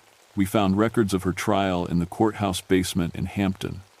She'd been accused of consorting with devils, but the real crime was speaking out against the witch trials. She'd written letters to the governor, organized petitions, even tried to hide some of the accused women. For a woman in 1692, that kind of activism was essentially a death sentence. The pardon ceremony was held at the Virginia State Capitol on a crisp October morning. Governor Wilder himself signed the proclamation, officially clearing Mercy Blackthorn's name and acknowledging the state's responsibility for historical injustices. I was the only person there who knew she was listening. Sarah recovered, physically at least. The psychological scars took longer to heal. She spent 6 months in therapy, working through the guilt she'd carried since childhood. Her sister's death really had been an accident, a tragic case of a toddler wandering into a neighbor's pool while her teenage babysitter was distracted. The kind of thing that happens to good people in an imperfect world. She still works in folklore research, but she specializes in stories of healing and redemption now, instead of ghost tales. Says she's had enough of the dark stuff. As for me, I still carry the guilt about my wife's death. But I carry it differently now. Sarah and I had real problems that we never resolved, and some of those problems were my fault. I was working too much, drinking too much, pushing her away when she needed support. Our last fight was about more than just her staying late at work. It was about a marriage that was slowly falling apart. But her death was still an accident. Black ice and bad timing, not cosmic punishment for my failures as a husband. Learning to live with both truths, my real failings, and the randomness of tragedy has been the hardest thing I've ever done. I transferred out of Jefferson National Forest 6 months after the pardon ceremony. Couldn't keep working those mountains, knowing what I knew. But I made sure Witch's Hollow got the protection it deserved. It's a historical landmark now, with guided tours and educational programs about colonial-era persecution. The springs are clean and safe, just ordinary water bubbling up from underground. Sometimes visitors ask about the ghost stories, the legends of the mourning woman who washes away guilt. I tell them the truth, that some stories are too dangerous to believe. That real healing comes from facing your mistakes honestly, instead of looking for magical solutions. But late at night, when I'm lying in bed in my new house in Tennessee, I sometimes wonder if Mercy Blackthorn really found peace. if clearing her name was enough to break 3 centuries of trying to wash away guilt that was never hers to begin with. I like to think it was. I like to think she's finally resting, knowing that history remembers her as a defender of the innocent rather than a dangerous witch. But I also know that guilt is a powerful thing, and that some stains go deeper than names on government documents. There are other springs in these mountains, other hollow places where lost souls gather to wash their pain in waters that run red with regret. And sometimes, on foggy November mornings, when the air hangs heavy with unspoken sorrow, I still hear that funeral hymn echoing through the trees. The dead don't always stay buried, and not all ghosts are looking for revenge. Some are just looking for forgiveness they'll never find.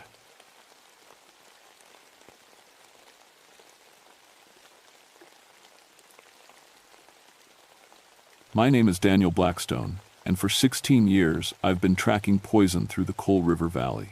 Not the kind that kills you quick, the kind that seeps slow through rock and soil, turning clear mountain streams the color of rust and making fish float belly up for miles downstream.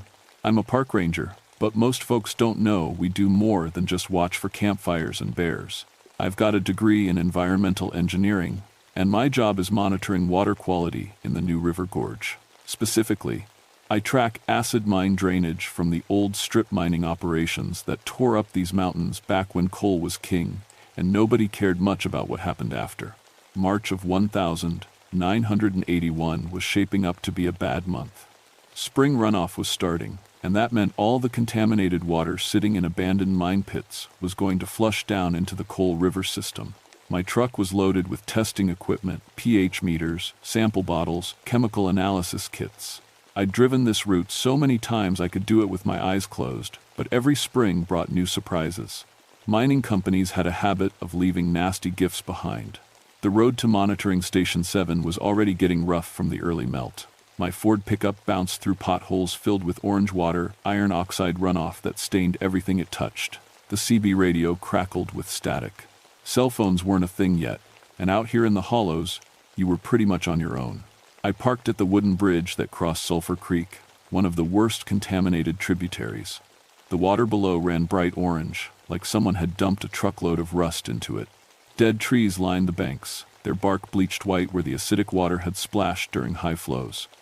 Nothing grew within 50 feet of the creek bed. It was like looking at a wound that wouldn't heal. But I'd seen worse. Hell, I'd been documenting worse for over a decade. What bothered me that morning wasn't the contamination, it was how quiet everything was. Usually you'd hear birds, wind through the trees, maybe a truck rumbling somewhere in the distance. That day, even the creek seemed to whisper instead of flow. I set up my equipment on the bridge and lowered the pH probe into the orange water. Normal readings for this spot ran between 2.5 and 3, about as acidic as vinegar. Today it was pushing 2.1. That was bad enough to eat through metal, let alone kill anything living. The temperature reading made me frown. 48 degrees. In early March, with snowmelt feeding the system, the water should have been closer to freezing. I double-checked the probe, thinking maybe ice had formed on the sensor, but the reading held steady. I was filling sample bottles when I heard something that made my skin crawl. From downstream, where the creek curved out of sight behind a stand of dead hemlocks, came what sounded like voices. Not words exactly, but the rise and fall of conversation carried on the wind. That didn't make sense. The nearest road was 3 miles away, and nobody had any business being down in that poisoned hollow. I stood still, listening. The sound came again, definitely human voices, but with a strange quality I couldn't place. Like people talking underwater. I packed up my gear and decided to investigate. Part of my job was keeping folks away from the worst contaminated areas.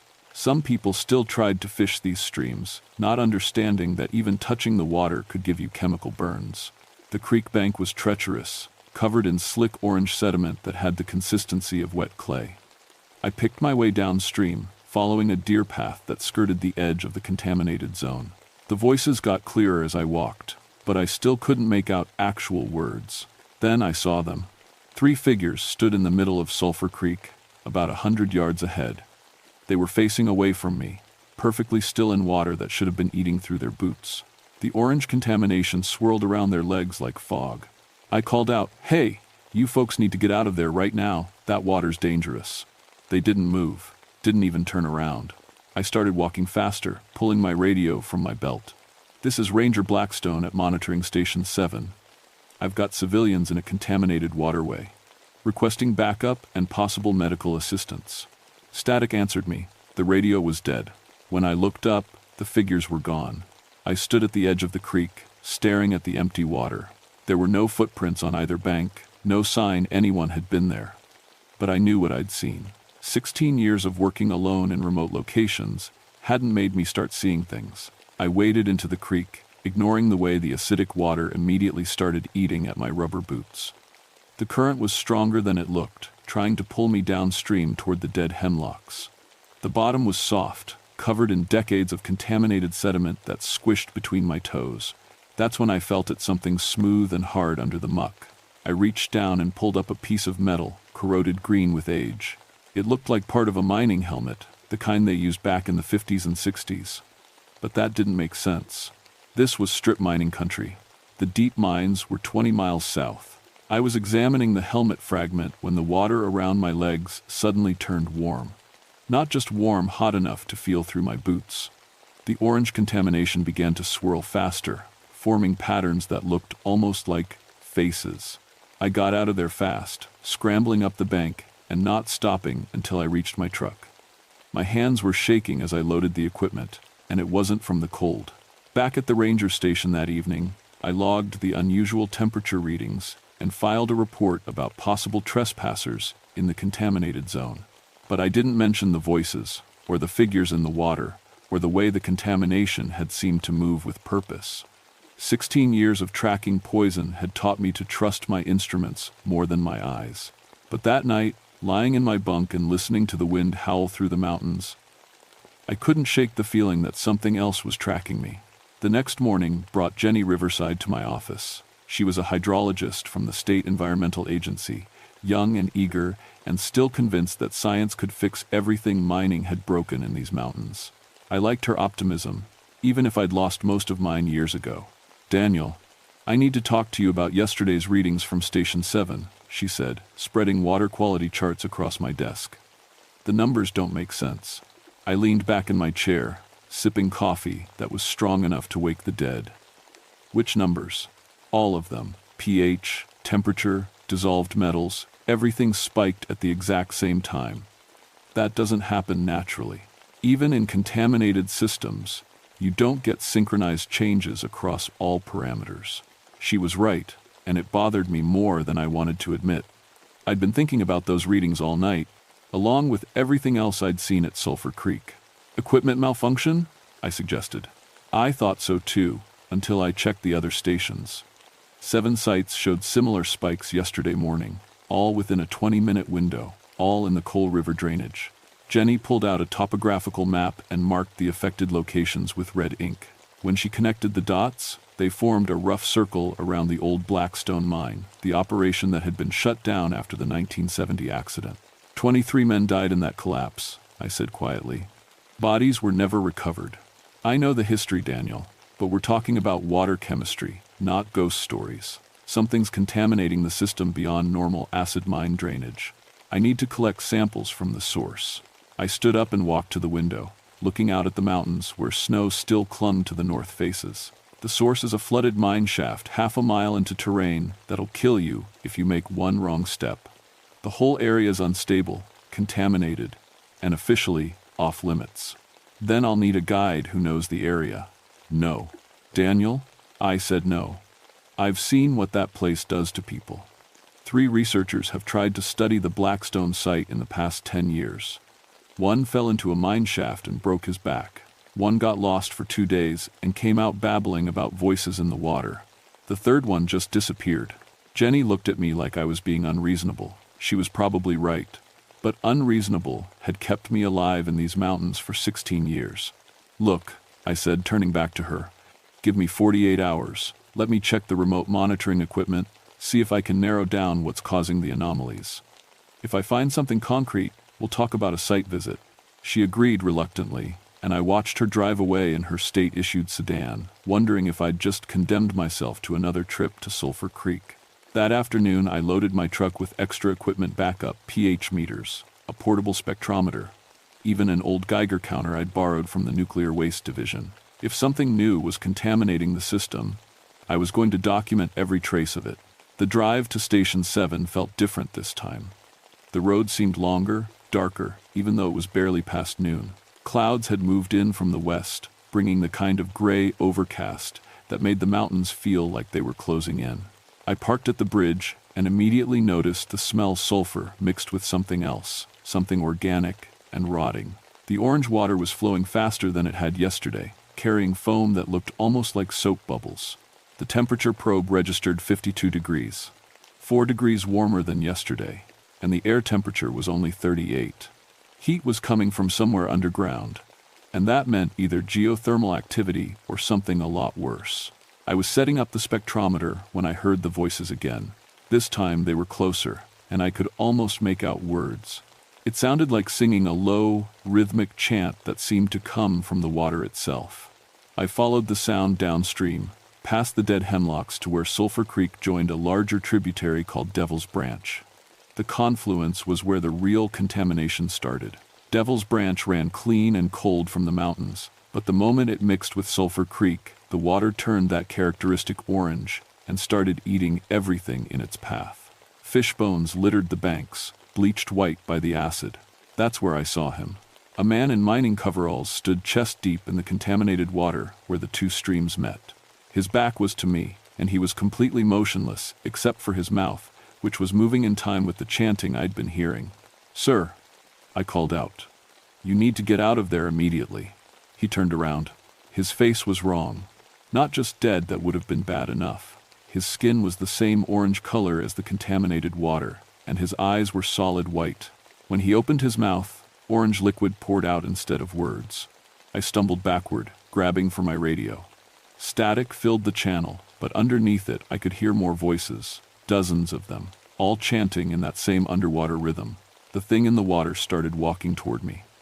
With each step, the contamination around it grew darker, more concentrated. The orange foam on the surface began forming patterns, faces, hands, reaching shapes that dissolved and reformed. I ran. Behind me, the chanting grew louder. I could hear splashing, like multiple figures moving through the water. But I didn't look back. I made it to my truck and drove away fast, leaving half my equipment behind. At the ranger station, I tried to call Jenny, but she'd already left for the day. I sat in my office until well after dark, staring at the water quality charts and trying to convince myself I'd hallucinated everything. But the temperature readings were real, the chemical spikes were real, and somewhere in the back of my mind, a terrible thought was forming. What if the contamination wasn't just poisoning the water? What if something was poisoning the contamination? That night, I dreamed of orange faces rising from acidic streams and voices singing in languages that predated human words. When I woke up, my pillow was damp with water that smelled like sulfur and tasted like rust. Jenny was waiting in the parking lot when I arrived at work the next morning. Her state sedan was covered in mud, and she had that determined look that meant she'd already made a decision I wasn't going to like. "I went to Station 7 last night," she said without preamble. My blood turned cold. "What?" "After our conversation yesterday, I decided to do some preliminary sampling. Nothing too extensive, just enough to get baseline readings before we plan a proper survey." I grabbed her by the shoulders. "Tell me you didn't go near the water. Daniel, you're scaring me. Tell me you didn't go in the water. I collected samples from the bridge, just like you always do. But something strange happened." She pulled out her field notebook, pages wrinkled with moisture. My equipment started malfunctioning the moment I lowered it into the stream. Every meter I had went crazy, readings jumping all over the place, displays flickering on and off. I let go of her and walked toward the office, trying to keep my hands steady as I unlocked the door.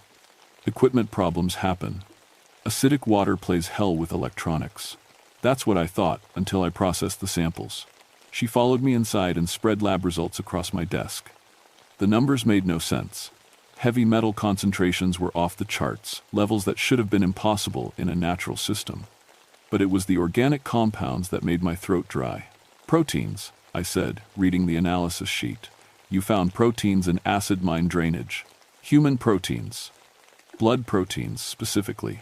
We stared at each other across the desk. Jenny's face was pale, and I could see the first cracks forming in her scientific certainty. "There's more," she said quietly. "When I was packing up my equipment, I heard something downstream. It sounded like people." "What kind of people?" "People in distress, like they were calling for help." I sat down heavily in my chair. After 16 years of keeping this valley's secrets, the truth was finally demanding to be heard. "Jenny, I need you to listen to me very carefully. There are things about these mountains that don't make it into official reports. Things that would get us both laughed out of our jobs if we put them in writing."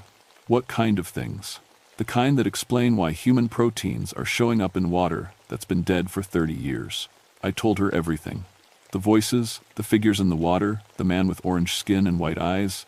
By the time I finished, she was sitting on the edge of my desk, gripping her coffee cup like it was the only real thing in the room.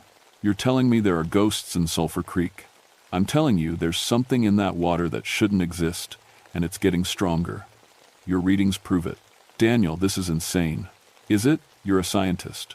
Look at the data. Synchronized chemical spikes across 7 monitoring stations. Temperature increases with no heat source. Human proteins in sterile acid water. What's your rational explanation?" Before she could answer, my radio crackled to life. "Ranger Station, this is Tom Morrison with Water Authority. We've got a situation at the Beckley treatment plant.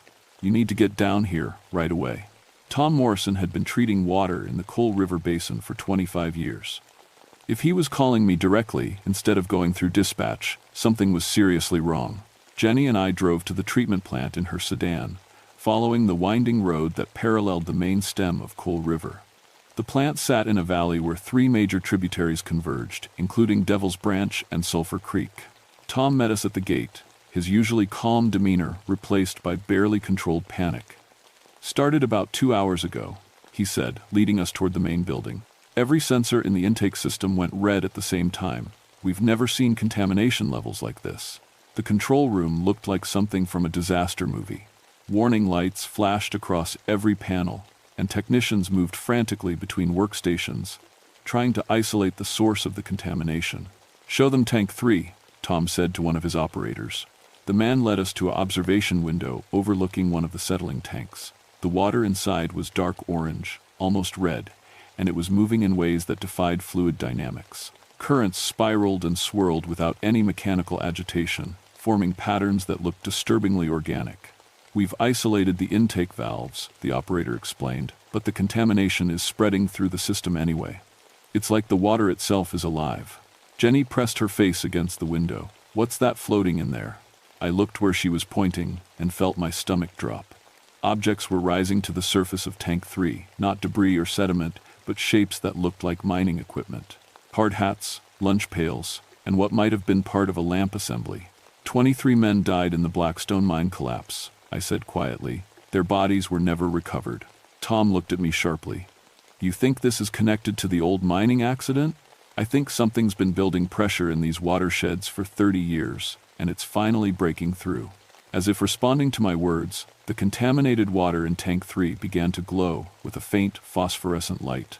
The spiral patterns intensified, and for just a moment, I could swear I saw faces forming in the orange liquid. "We need to evacuate the plant," I said. "Daniel, you can't be serious," Jenny protested. "This is a water treatment facility. There has to be a rational explanation." The lights went out. Emergency power kicked in after a few seconds, bathing the control room in red light. But in that moment of darkness, we all heard it voices singing in harmony, echoing up from the treatment tanks below. Tom was already moving toward the evacuation alarm. "Everyone out. Full plant evacuation. Move." As we filed out of the building, I caught Jenny's arm. "Do you still think this is about water chemistry?" She looked back at the treatment plant, where every window now glowed with that strange orange light, and shook her head. "What do we do?" she asked. I thought about 23 men who died in the dark, their bodies never properly buried, their spirits trapped in the poisoned water that filled their grave. I thought about contamination that followed its own rules and human proteins in sterile acid streams. "We find out what they want," I said, "and we give it to them before they take it anyway." The singing from the treatment plant grew louder, and I could see orange water beginning to seep from the building's foundation. Whatever had been building in the Coal River system for 30 years was finally free, and it was heading downstream toward communities that had no idea what was coming. Time was running out, and I was the only one who knew where this had all started. By sunset, the evacuation zone had spread to include 3 townships and the main water treatment facility for half of southern West Virginia. Emergency crews worked frantically to set up temporary water supplies, while EPA teams in hazmat suits tried to contain what they were calling unprecedented industrial contamination. But I knew better. This wasn't industrial contamination, it was something far older and angrier. Jenny and I sat in my truck at a roadblock 2 miles from the treatment plant, watching orange water flow down the mountainside in streams that followed no natural watershed. The contamination was spreading against gravity, climbing uphill through underground channels that shouldn't exist. The mine, I said, studying a topographical map by flashlight. It all goes back to the Blackstone mine. That's where we need to go. Daniel, that's insane. The whole area is flooded with contaminated water. Exactly. And if we don't stop this at the source, it's going to reach the Ohio River by morning. You want to explain to the EPA how human ghosts poison drinking water for 3 million people? Jenny stared at the orange glow emanating from the treatment plant. What makes you think we can stop it? Because they're trying to communicate. All this contamination, the equipment rising to the surface, the voices, they're not just randomly destroying things. They want something. What do they want? I thought about 23 men trapped in the dark for 30 years, their bodies never recovered, never properly buried. Recognition, respect, maybe just someone to finally come looking for them. We drove as close to the Blackstone site as the roadblocks would allow, then continued on foot through terrain that grew more treacherous with each step. The contaminated runoff had turned every stream and gully into a glowing orange tributary, and the air itself seemed thick with sulfur and something else, the smell of deep places that had been sealed too long. The entrance to the Blackstone mine was a jagged hole in the mountainside, surrounded by rusted equipment and warning signs that were older than I was. Orange water poured from the opening like a wound that wouldn't stop bleeding. The mine shaft goes down about 300 feet, I told Jenny as we approached the entrance. Most of it's been flooded since the accident, but there should be air pockets in the upper levels. Should be? Only one way to find out. We put on the diving gear I'd brought from the ranger station's emergency equipment cache.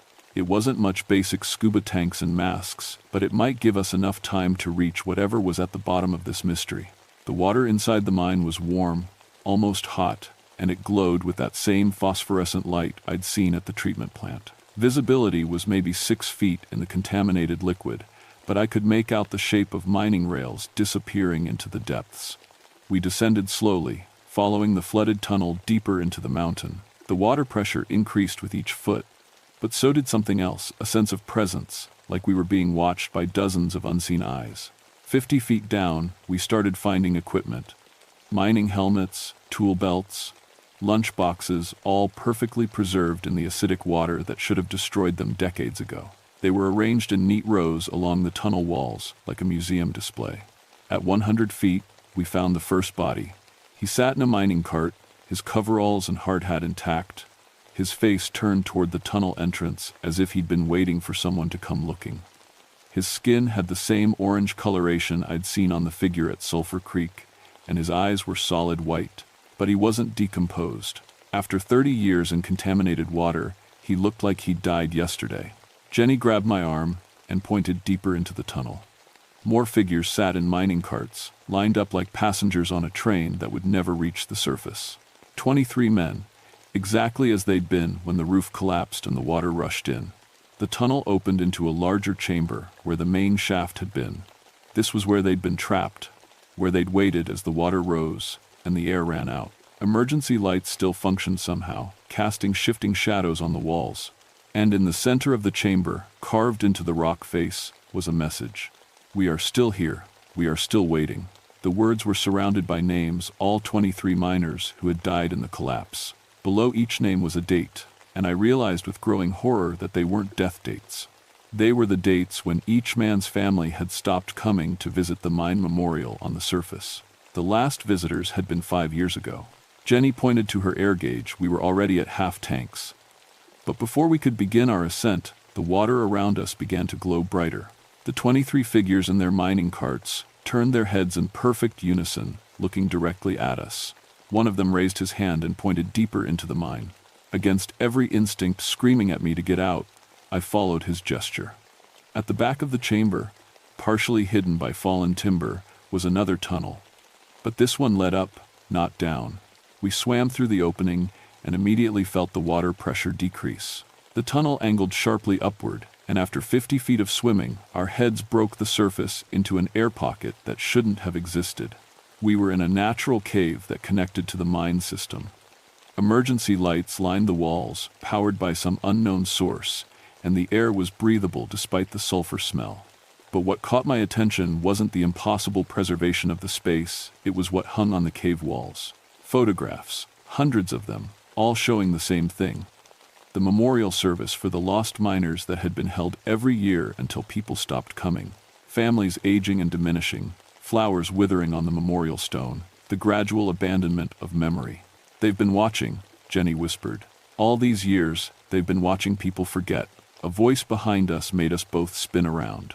We tried to tell people we were still here. The man who spoke wore mining coveralls and carried a lunch pail, but his skin glowed with that same orange contamination. He was one of the 23, but somehow he was standing in the air pocket while his body remained in the flooded chamber below. "You poisoned the water system," I said. "You could have killed thousands of people." "We air the water system now," he replied.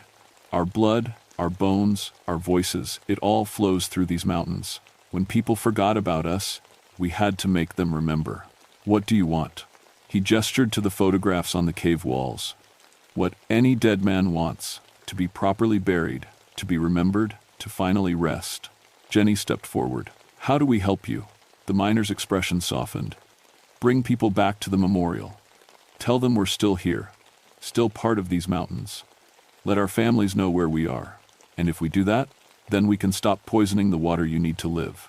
The emergency lights flickered, and I knew our time was running out. The contamination would continue spreading until we could convince the outside world to honor the dead properly. We had a choice. Let the spirits of 23 miners destroy the water supply for millions of people, or find a way to give them what they'd been denied for 30 years: respect, remembrance, and finally, rest. 3 months later, I stood at the newly renovated memorial site overlooking the sealed entrance to the Blackstone mine. The ceremony was modest, but genuine family members who hadn't visited in years, local officials who'd finally listened to the truth, and a crowd of people who'd learned to respect the mountain's deeper secrets. The EPA report blamed the contamination event on previously unknown chemical interactions in legacy mining sites, which was technically true, if you didn't mind leaving out the part about human spirits bound to poisoned water. Jenny and I had agreed that some truths were too large for government forms. The real truth was written in the water quality readings that had returned to normal the day after our promise to restore the memorial. 23 names were carved in fresh granite, along with the inscription, "They remain part of these mountains, and these mountains remain part of them." Jenny transferred to a position with the Forest Service, specializing in the cultural preservation aspects of environmental restoration. She never talked publicly about what we'd experienced, but her new focus on honoring indigenous burial sites and historical mining areas spoke volumes about how the Coal River had changed her understanding of land management. I kept my ranger position, though my reports became more carefully worded. I still monitor water quality in the Coal River Basin, but now I also maintain the memorial site, ensuring that fresh flowers appear regularly and that visitors understand they're standing on sacred ground. The contamination hasn't returned, but the sensitivity has. My instruments still register temperature anomalies during the anniversary week of the mine collapse. Sometimes I hear voices in the water, not desperate or angry anymore, but peaceful, like people finally getting the rest they'd been denied. Last week, a mining company submitted permits to begin exploratory drilling in the Devil's Branch watershed. I've already started the paperwork to have the entire area designated as a historical preservation site. Some things are too important to be forgotten again. The Coal River runs clear now, supporting fish populations that haven't been seen in these mountains since before the mining started. But on certain nights, when the moon is dark and the air is still, the water glows with a faint phosphorescent light, not contamination, but something gentler. A reminder that the dead remain part of the land they died for, and that our responsibility to them doesn't end when the last shovel of dirt covers their graves. I've been a ranger for 20 years now, and I've learned that protecting wilderness means protecting more than just trees and wildlife. It means protecting memory, honoring the people who lived and died in these mountains, and understanding that some spirits can only rest when they know they haven't been forgotten. The water runs clean, but it remembers everything. And as long as I'm here to listen, the dead of Coal River will never have to poison the living again just to make their voices heard. Sometimes preservation isn't about stopping change. It's about ensuring that change includes respect for what came before. The Blackstone miners taught me that lesson in the most direct way possible. And every time I collect water samples from Sulphur Creek, I whisper their names to the flowing water, making sure they know someone is still listening, still remembering, still here.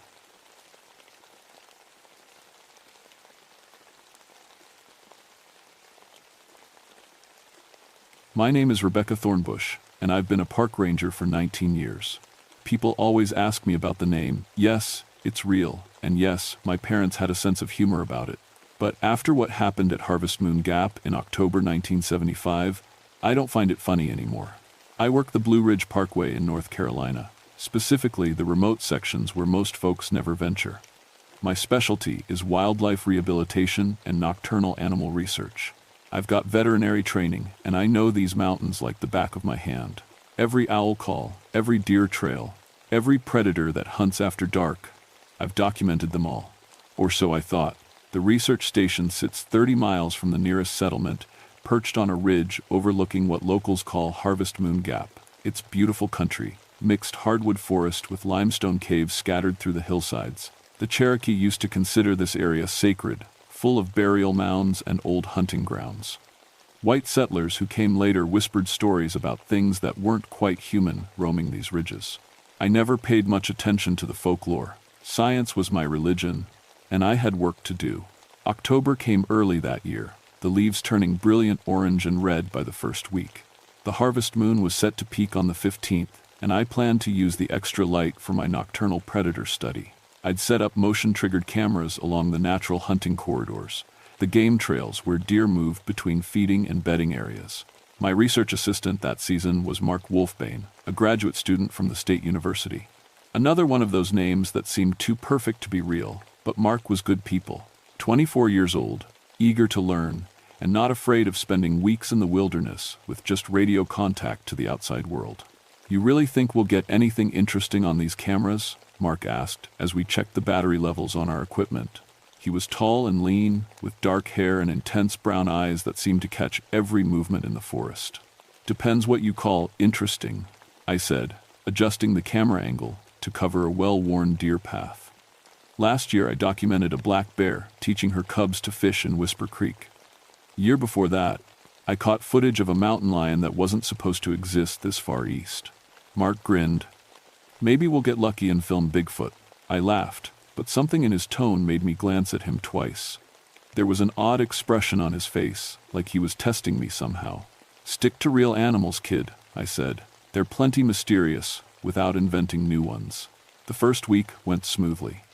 We established our routine, check cameras during the day, review footage in the evening, maintain equipment, and take notes. The research station was comfortable enough, with solar panels for basic electricity and a wood stove for heat. We had enough supplies for a month, plus emergency rations and a radio for weekly check-ins with headquarters. But something felt different about the forest that October. The usual animal sounds seemed muted, and the deer moved in tighter groups than normal. Even the birds acted nervous, taking flight at shadows that shouldn't have startled them. "Notice how quiet it's been at night?" Mark asked one evening as we reviewed the day's footage. "Usually you hear coyotes around this time." I nodded, though I'd been trying not to think about it. In 19 years of wilderness work, I'd learned to trust my instincts. When the forest went quiet, there was usually a reason.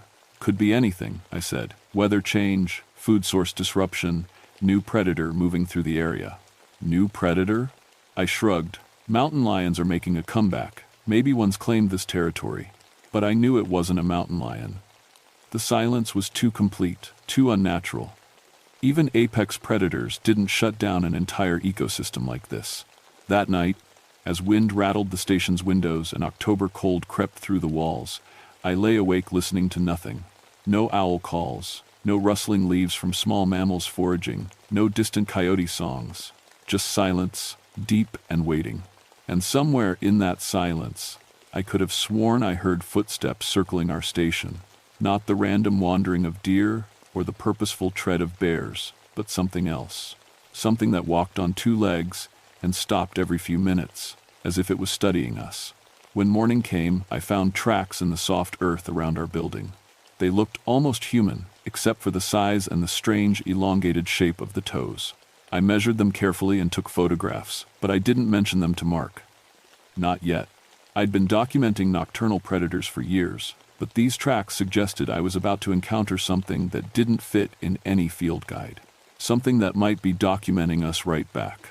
The footage showed up on camera 3, positioned along the eastern deer trail, where the forest opened into a small meadow. I was reviewing the night's recordings when I saw it, a dark shape moving through the frame at 2:17 a.m. "Mark, come look at this," I called, rewinding the clip. He leaned over my shoulder as the infrared footage played. The shape moved differently than any animal I'd studied. It was tall, maybe 6.5 feet, and it walked upright but with a strange, loping gait. The body looked human from a distance, but something was wrong with the proportions. "What do you think it is?" Mark asked. His voice sounded strange, almost excited. "Could be a person," I said, though I didn't believe it. "Poacher, maybe. But look at how it moves." The figure paused in the center of the frame and turned toward the camera. For just a moment, two eyes reflected the infrared light like mirrors. Then it was gone, disappearing into the tree line faster than any human could move. "Those eyes," Mark whispered. "Did you see how they glowed?" I rewound the footage again, studying the creature's face. The features were wrong, too angular, with what looked like an extended jaw. And those eyes were positioned too wide, like a predator's.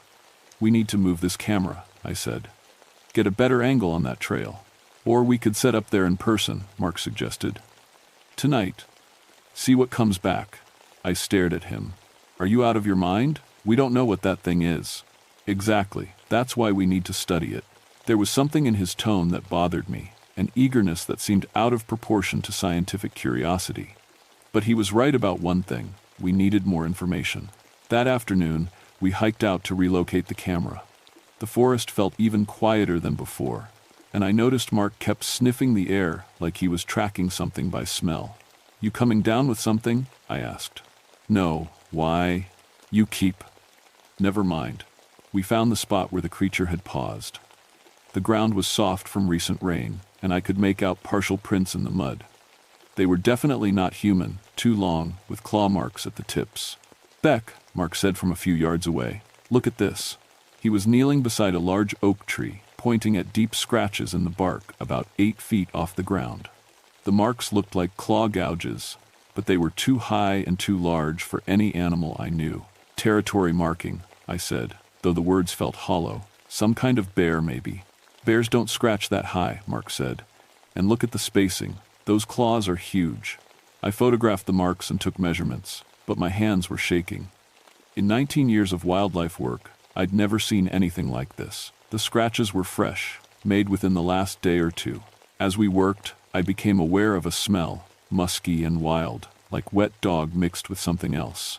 Something that reminded me of the large predator exhibits at the zoo. "We should head back," I said as shadows began lengthening through the trees. "Already? We just got here." "Mark, look around. Do you see any other animals? Hear any birds? This whole area is dead quiet because something big and dangerous is living here."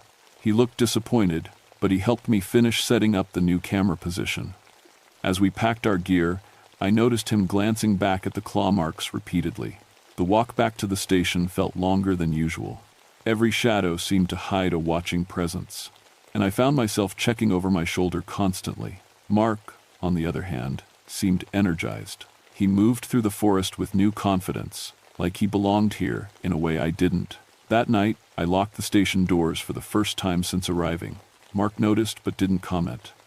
We ate dinner in relative silence, both of us jumpy at every sound outside. Around 11 p.m., the howling started. It wasn't like any wolf call I'd ever heard. The sound was too deep, too intelligent, and it seemed to come from multiple directions at once. The howls would start low and mournful, then rise to an almost human scream before cutting off abruptly. "Coyotes?" Mark suggested, but his voice was tight with tension. "No," I said, "definitely not coyotes." The howling continued for almost an hour, sometimes close enough to rattle the windows, sometimes distant and echoing through the mountains. I tried to count the different voices and stopped at 7. Whatever was out there, we were surrounded. When silence finally returned, it was somehow worse than the noise. I sat by the radio, considering whether to call for backup, but what would I say? That we'd filmed something unusual and heard some howling? Headquarters would think I'd been in the wilderness too long.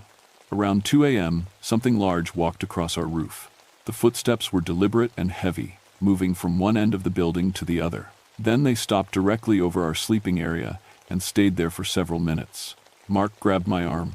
"It's testing us," he whispered, "seeing how we react." "How do you know that?" I can feel it. It's intelligent. It's hunting us." The footsteps resumed, circling the building's perimeter at roof level. Whatever was up there had incredible balance and agility. When it finally left, jumping from the roof to the ground with a heavy thud, I could hear it moving through the underbrush for several minutes before silence returned. "We're leaving tomorrow," I said. "We can't," Mark replied. "Not yet. We're on the verge of discovering something incredible. We're on the verge of becoming something's dinner." Mark was quiet for a long moment. Then he said, "What if they're not trying to hurt us? What if they're just curious?" "They? You heard the howling. There's a pack of them. A family, maybe." I stared at him in the darkness. "A family of what, Mark?" "I don't know yet," he said, "but I think they want us to find out." The way he said it, with such certainty and strange anticipation, sent ice water through my veins. Because for the first time, I realized that Mark might not be on my side anymore. Something was happening to him, something that had started the moment we arrived at Harvest Moon Gap, and I was beginning to suspect it was already too late to stop it. The next morning, Mark's appetite had doubled. I watched him devour 6 eggs, half a pound of bacon, and 4 pieces of toast like he hadn't eaten in days. When I commented on it, he just shrugged and said the mountain air was making him hungry. But it wasn't just the appetite. His movements were different, more fluid and predatory, and his eyes seemed brighter somehow, more alert to every sound and scent around us. "Let's check yesterday's footage," I said, trying to keep my voice normal. The new camera position had captured something that made my blood freeze. The creature from before wasn't alone. 3 of them moved through the frame between midnight and 3 a.m., and they weren't randomly wandering. They were coordinating, using hand signals, and positioning themselves like a hunting party. "Look at that," Mark said, pointing at the screen. "They're communicating. They have language." I watched the largest figure gesture toward our research station, clearly visible in the distance. The other 2 nodded, an unmistakably human gesture, and spread out in different directions. "They were planning something," I whispered. "Or discussing something," Mark corrected. "Maybe deciding whether we're threats." "Mark, these things are stalking us. We need to leave. Now." He turned to face me, and for just a moment, his eyes reflected the light like an animal's. "We can't leave yet, Beck. I need to understand what they are." "What you are?" The words slipped out before I could stop them. Mark went very still. "What's that supposed to mean?" I studied his face, looking for the graduate student I'd known for 3 weeks. He was still there, but something else was emerging, something that made my ranger instincts scream danger. "You've been changing since we got here," I said carefully. "The appetite, the way you move, how you seem to know things about these creatures." "I don't know what you're talking about," but his denial came too quickly, and when he turned away, I saw him sniff the air again, that strange, animal behavior I'd been noticing. I excused myself and stepped outside to think. The forest was still unnaturally quiet, but now I noticed other things. Branches broken at shoulder height, as if large creatures had passed through. Strange scratches on tree trunks. And everywhere, that musky scent that reminded me of wild predators. When I came back inside, Mark was standing over our supply cabinet, holding my emergency flare gun. "Just checking our safety equipment," he said, but he didn't put it back. That afternoon, I convinced him to help me pack our essential gear. If these things decided to attack the station, I wanted to be ready to run. Mark seemed reluctant, but he helped load our backpacks with food, water, and survival equipment. As evening approached, the temperature dropped and wind began howling through the trees. Mark became increasingly agitated, pacing around the station and pausing frequently to listen to sounds I couldn't hear. "Storm coming," he said, though the sky had been clear all day. "How can you tell?" "I can smell it. Feel it in the air pressure." I checked our weather radio, but there were no storm warnings. Yet something was definitely building. I could sense it too, though not with Mark's apparent certainty. Around sunset, we heard voices in the distance. They were human voices, calling back and forth through the forest. Male voices, speaking words I couldn't quite make out. For a moment, I felt relief. Other people meant safety, rescue, normal explanations for everything we'd experienced. "Hello," I called out the window. "We're over here." Mark grabbed my arm so hard it hurt. "Don't," he hissed. "Those aren't people." "What are you talking about?" "I can hear them. Listen closer." I did, and my relief died. The voices were wrong somehow. The words sounded human, but the rhythm and tone were off, like someone imitating human speech without quite understanding it. And underneath the familiar words, I could hear something else, low growls and what sounded like sniffing. "They're using our language," Mark whispered, "trying to lure us out." "How do you know that?" He looked at me with those bright, strange eyes. "Because I'm starting to understand theirs." The fake human voices continued for another hour, sometimes close enough to seem right outside our door, sometimes distant and echoing. They called our names. Somehow they knew our names, and pleaded for help with injuries and being lost. But Mark was right. No human voice carried that undertone of predatory hunger. As full darkness fell, the voices stopped and the real howling began. Tonight it was different, more organized, more purposeful. The pack was bigger too.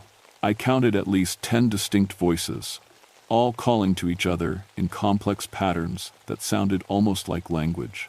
"They're getting ready," Mark said. He was standing by the window, silhouetted against the darkness outside. "Ready for what?" "The hunt. It's almost time." "Time for what, Mark?"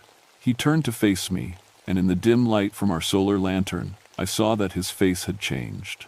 His jaw was more pronounced, his teeth looked sharper, and his eyes held an intelligence that was no longer entirely human. "The harvest moon," he said. "Tomorrow night.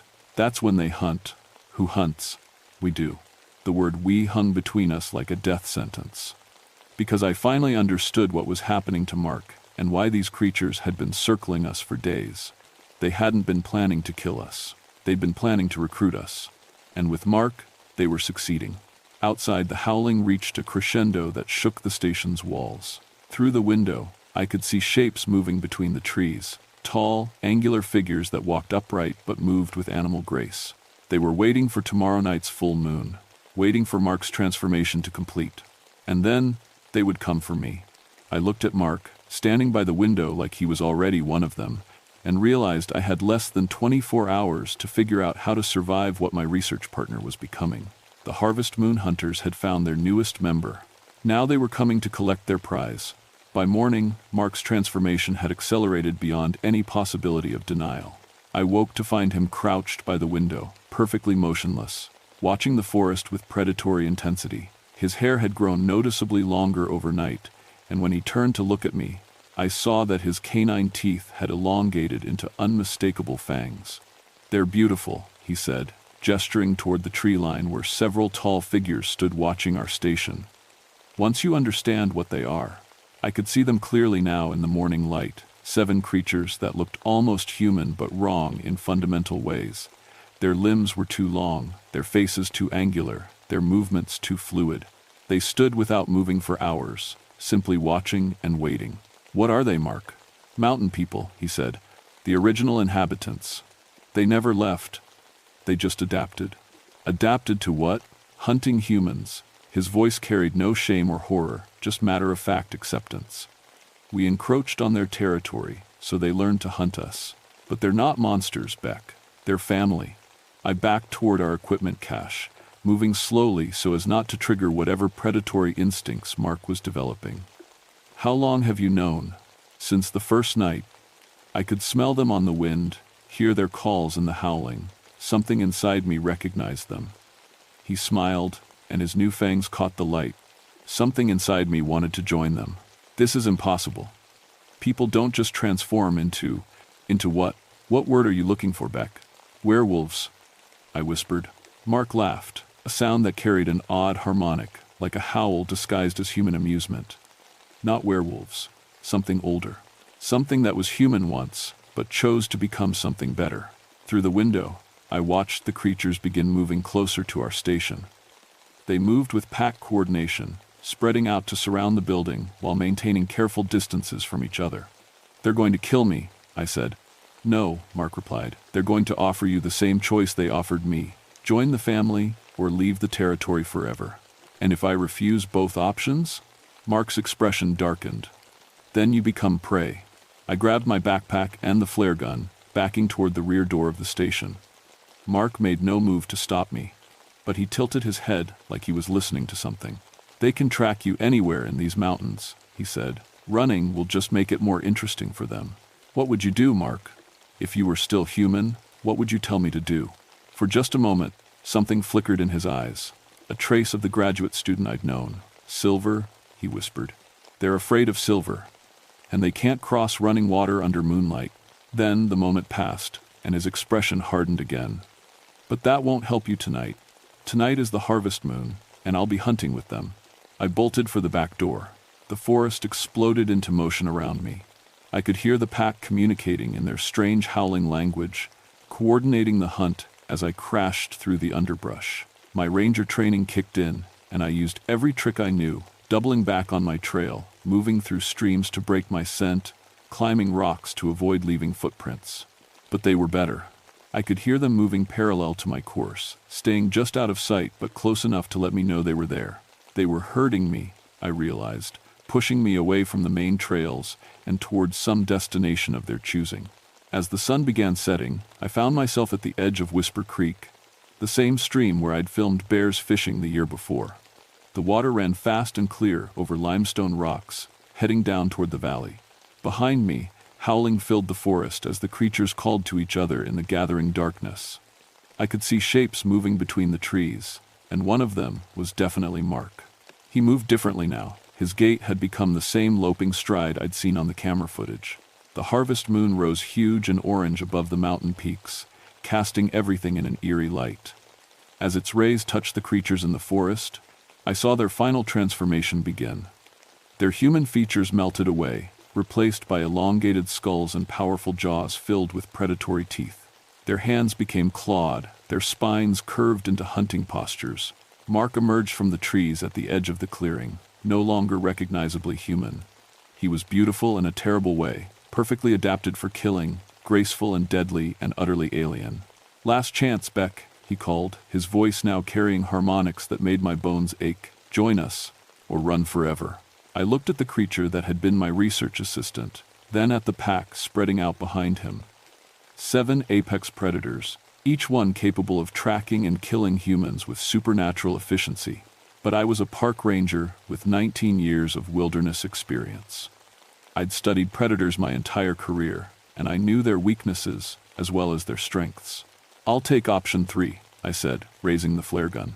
The red flare burst against Mark's chest in a shower of sparks and burning chemicals. He screamed, a sound no human throat could make, and stumbled backward. The other creatures howled in response, but they didn't cross the stream. Running water under moonlight, Mark's last human gift to me. I waded into Whisper Creek and began moving downstream, keeping to the center where the current ran strongest. Behind me, the pack followed along the banks, but they couldn't cross. They howled their frustration into the harvest moon. But they were bound by rules older than human memory. I stayed in that creek for 8 miles, until it joined the main river and I could see the lights of the ranger station downstream. By then, the howling had faded to distant echoes in the mountains. 3 days later, search teams found the research station empty but undamaged. The camera equipment was gone, all footage erased. The official report listed Mark Wolfbane as missing, presumed lost in the wilderness. But I know better. The Harvest Moon Hunters had gained a new member, and the mountains of North Carolina had claimed another soul. I transferred out of the Blue Ridge District 2 weeks later. Officially, it was due to stress from losing a research partner in the wilderness. Unofficially, I couldn't face those mountains knowing what hunted in their shadows. My replacement lasted 6 months before requesting a transfer to desk duty. The one after that made it 3 months. Now they rotate rangers through Harvest Moon Gap on short assignments, and none of them stay overnight during full moons. The official explanation is budget constraints. I've spent the last year working coastal preserves in South Carolina, documenting shorebird migration patterns and sea turtle nesting sites. Clean, simple wildlife that doesn't challenge the boundaries between human and animal. But I still wake up sometimes, hearing howls that sound almost like voices calling my name. The silver cross I wear now was blessed by 3 different ministers and a Cherokee medicine man. I don't know if it would actually protect me, but it helps me sleep at night. The running water rule seems to be real. I've tested it by camping near streams during full moons, and the presence I sometimes feel never crosses moving water. I tried to research the history of Harvest Moon Gap, but the records are frustratingly incomplete. Cherokee oral traditions mention shape-shifting hunters who guarded the mountain burial grounds. Colonial-era documents reference entire families disappearing near the gap, leaving only tracks like men, but not men. Even recent reports show a pattern of missing hikers during lunar peaks, though the Park Service attributes these to normal wilderness hazards. Nobody wants to acknowledge what's really happening up there. Last month, I received a postcard with no return address. The picture showed Harvest Moon Gap in autumn, and the handwritten message said, "The family is growing. We miss you. M." The handwriting looked like Mark's, but it was addressed to Rebecca Thornbush, and no one outside the mountains had ever called me by my full surname. They remember me. They're still watching, still waiting for me to return. Sometimes, in the darkest hours before dawn, I wonder what would have happened if I'd made a different choice. If I'd accepted their offer and let the transformation take me the way it took Mark, would I have found peace in becoming something other than human? Would the constant fear and vigilance finally end? But then I remember Mark's face in those final moments, beautiful and terrible and completely inhuman. Whatever he became, it wasn't the graduate student I'd known. The Harvest Moon hunters don't offer transformation, they offer replacement. I keep my transfer requests updated and never work assignments longer than 6 months. When you've seen what hunts in the deep wilderness, staying in one place too long feels like tempting fate. The mountains of North Carolina are vast and beautiful, full of wildlife and natural wonders that inspire awe in millions of visitors each year. Rangers like me work hard to preserve that wilderness and keep people safe from its natural dangers. But there are some dangers we can't protect people from. Some dangers we can't even acknowledge exist. Next month is October again, and the harvest moon is rising. Somewhere in the Blue Ridge Mountains, a pack of hunters is preparing for another season. They're patient, these creatures. They've learned to wait decades for the right prey, the right circumstances, the right opportunity to expand their family. And they never forget a potential member who got away. My name is Rebecca Thornbush, and I've been running from the Harvest Moon Hunters for exactly 1 year. I have a feeling my running days are almost over.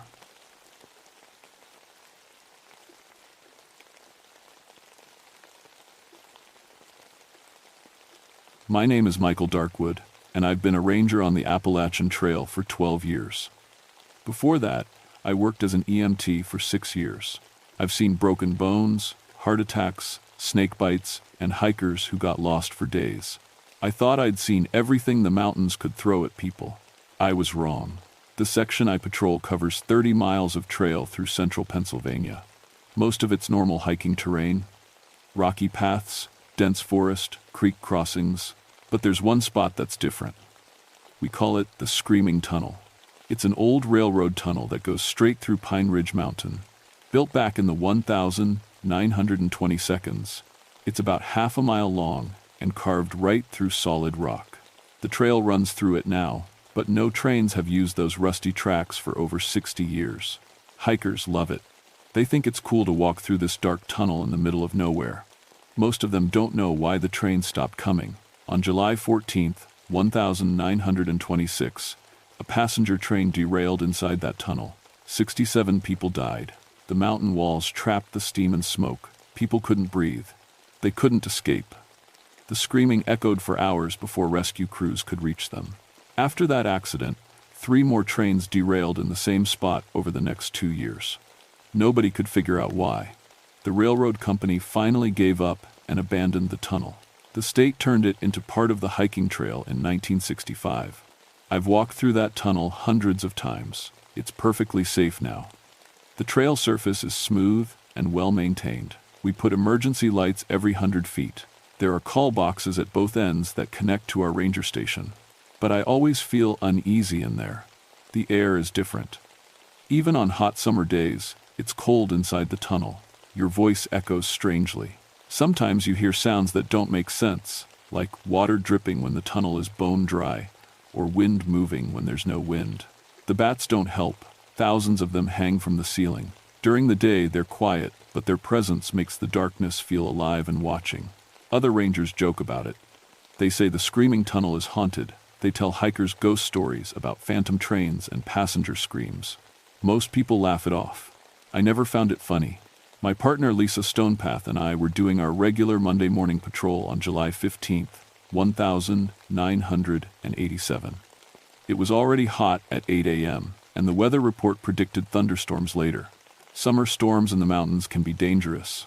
Lightning strikes, flash floods, hikers getting lost in the rain and fog. We needed to check the tunnel and make sure the emergency equipment was working properly. A group of college kids had come through over the weekend and reported some of the lights were flickering. "You ever wonder what really happened in there?" Lisa asked as we hiked toward the tunnel entrance. She'd been a ranger for 3 years, but she still got nervous about the tunnel. Train derailed. People died. End of story, I said. I didn't like thinking about it too much. But why did it keep happening? 4 different trains, 4 different engineers. All of them crashed in the exact same spot. I didn't have an answer for that. Nobody did. The tunnel entrance looked normal that morning. Dark mouth in the mountainside, framed by old stone blocks. The trail disappeared into blackness after about 50 feet. Our footsteps echoed as we walked in. The first emergency light was working fine. So was the second. We were halfway through the tunnel when Lisa stopped. "Do you hear that?" I listened. Water dripping, our breathing, the soft sound of bats moving overhead. Hear what? Like a rumbling sound, really faint. I held my breath and listened harder. Nothing. Probably just trucks on the highway. Sound carries weird in here. But there was no highway close enough for us to hear trucks.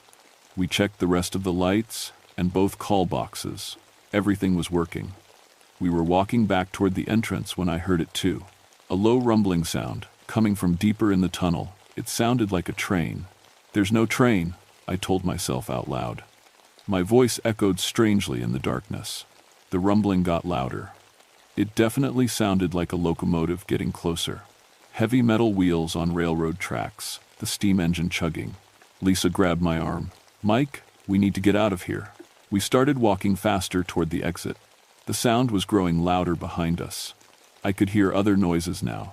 People talking, laughing, the sounds you'd hear on a passenger train. But that was impossible. No train had used these tracks in over 60 years. The rails were covered with rust and dirt. Tree branches hung down into the tunnel from cracks in the ceiling. "Run," I said. We ran toward the tunnel entrance, our flashlight beams bouncing wildly on the stone walls. The train sounds were getting closer. I could hear the whistle now, long, mournful blasts that echoed through the tunnel like screams. We burst out into the sunlight and kept running for another 100 yards before stopping to catch our breath. When we turned around, the tunnel was silent. "What the hell was that?" Lisa gasped. I didn't know. I pulled out my radio and called the other rangers. "This is Mike. Has anyone reported train activity near Pine Ridge?" "Negative," came the reply. "No active rail lines within 50 miles of your position." Lisa and I walked back to the tunnel entrance. We stood there for 10 minutes, listening. Nothing. Just the normal forest sounds, birds, wind in the trees, a creek running nearby. "Maybe it was an earthquake," I said. "Underground rumbling. That sounded like a train whistle, Mike." She was right. But there had to be a logical explanation. There always was. We reported the incident when we got back to the ranger station. Our supervisor, Bill Harrison, had been working these mountains for 25 years. He just nodded when we told him what happened. "Acoustic anomalies," he said. "That tunnel creates weird sound effects. Highway noise, aircraft, construction equipment, it all gets amplified and distorted in there. Happens all the time. That made sense. Old railroad tunnels were known for strange acoustics, but it bothered me all week. On Wednesday, a family of hikers reported hearing train noises in the tunnel. On Friday, a group of teenagers said they heard people screaming inside. By Saturday, 3 different hiking groups had called our emergency line about strange sounds in the screaming tunnel. "We should close it," Lisa said, "at least until we figure out what's causing this." "Close it with what justification?" Bill asked. "Funny noises? The trail is structurally sound. The emergency equipment works fine. We can't close a major trail section because of acoustic anomalies." He was right, but I still didn't like it. Sunday morning started with a call from a hiker named Dave Martinez. He and his girlfriend had camped near the tunnel Saturday night. Around midnight, they heard a train crash. It was loud, he told me over the radio, like metal screaming and people yelling for help. It went on for maybe 20 minutes. We were too scared to go check it out. I drove up to their campsite. Dave and his girlfriend Sarah looked exhausted, like they hadn't slept at all. "It definitely came from the tunnel," Sarah said. "We could hear the echo. People were screaming for help, and there was this horrible metal grinding sound." Dave nodded, like a train derailing and cars piling up, then people crying and calling for their families. I walked over to the tunnel entrance. The trail showed no signs of disturbance, no broken glass, no metal debris, no evidence that anything had happened. The emergency lights were all working. I called the state police and local fire department. Nobody had received any emergency calls. No reports of train accidents anywhere in the region. "You want me to walk through and check?" Lisa asked. She'd driven up to help with the investigation. "We'll do it together," I said. We entered the tunnel at 2 p.m. on July 19th, 1987. The emergency lights cast pale circles of light every 100 feet. Between them, our flashlights created moving shadows on the tunnel walls. Everything looked normal. Rusty railroad tracks, stone walls, dirt and leaves on the trail surface. The bats were quiet overhead. We were 3/4 of the way through when we heard the voices. People talking, laughing, having conversations. It sounded like a crowded train car, multiple conversations happening at once. A child asking their mother when they'd arrive at their destination. An elderly man complaining about the heat. I stopped walking. "Lisa, do you hear that?" Her face was white in the flashlight beam. "Those are people talking." The voices were coming from all around us, but there was nobody there, just empty tunnel and abandoned railroad tracks. Then we heard the whistle. Long, loud, and so close it seemed to come from right behind us. We spun around, flashlights cutting through the darkness. Nothing. The rumbling started. Heavy wheels on metal tracks, the sound of a locomotive under full power, getting louder by the second. "It's coming right at us," Lisa whispered. But we could see the tracks. They were empty, rusted, overgrown with weeds. Nothing was moving on them. The train sounds got louder and louder. I could hear the steam engine laboring, the cars rattling, people laughing and talking inside. The whistle blew again, so loud it hurt my ears. Then the brakes started screaming. The sound of brakes screaming on metal wheels filled the tunnel. It was deafening, like standing next to a real train trying to stop, but we still couldn't see anything. Lisa and I pressed against the tunnel wall, flashlights shaking in our hands. The train sounds were right on top of us now. I could feel wind rushing past, but the air in the tunnel wasn't moving. Then came the crash. The sound of metal tearing apart, cars derailing and piling up. It lasted forever, screeching, grinding, the horrible noise of a train destroying itself. And underneath it all, people screaming. Men, women, children. Screaming in terror and pain, calling for help, crying out names of family members. The sounds echoed through the tunnel like it was really happening right in front of us. I grabbed Lisa's hand and we ran toward the nearest exit. The screaming followed us. It seemed to come from the walls themselves, from above, from below. People trapped and dying and begging for someone to save them. We made it outside and kept running until the sounds faded away. When we turned back, the tunnel was silent again. "That wasn't acoustic anomalies," Lisa said. She was shaking. I radioed Bill and told him what happened. He drove up immediately with 2 other rangers. All 4 of us went into the tunnel together. Nothing. No sounds, no evidence of any disturbance, just an empty, abandoned tunnel with rusted railroad tracks. You probably heard construction equipment, Bill said. There's a highway project about 10 miles south of here. Heavy machinery can create echoes that travel for miles underground. But we all knew that wasn't true. That night, I went to the library and researched the train accident. I found newspaper reports from 1926 describing the derailment in detail. The passenger train was traveling from Pittsburgh to Harrisburg. It entered the tunnel at normal speed around 8 p.m. on July 14th. Something went wrong in the deepest part of the tunnel. The locomotive brakes locked up and the train derailed, with cars piling up behind the engine. The tunnel walls trapped the steam and smoke. 67 passengers died from the crash, burns, or suffocation. It took rescue crews 6 hours to reach the wreckage because the tunnel was blocked. The newspaper quoted survivors describing horrible screaming that echoed for hours and the sound of people calling for help when there was nothing anyone could do. Over the next 2 years, 3 more trains derailed in the exact same spot. Different engineers, different times of day, different weather conditions. The investigation found no mechanical problems with the tracks or signals. The railroad company finally gave up and abandoned the line. I drove back to the tunnel that night around 8 p.m. I wanted to test a theory. I parked at the trail entrance and walked to the tunnel mouth. At exactly 8:03 p.m., the sound started. A train whistle in the distance. Then the rumbling of wheels on tracks, getting closer. People talking and laughing inside the passenger cars. A child asking questions. An old man complaining about the heat. I checked my watch. The train sounds lasted exactly 18 minutes. Then came the screaming brakes, the crash, the terrible sounds of people dying. That went on for about 20 minutes before fading to silence. The timing matched the newspaper reports exactly. I called Lisa and told her what I'd discovered. It happens every night at the same time. The sound of the original accident. Number 14. That's impossible, she said. I know, but I think we need to close the tunnel. Bill wouldn't hear of it. You want me to tell the State Park Service that we're closing a major trail section because of ghost trains? I'd lose my job. Then what do we do? Ignore it. Don't respond to reports about strange noises. Tell hikers it's acoustic phenomena and leave it at that. But it kept getting worse.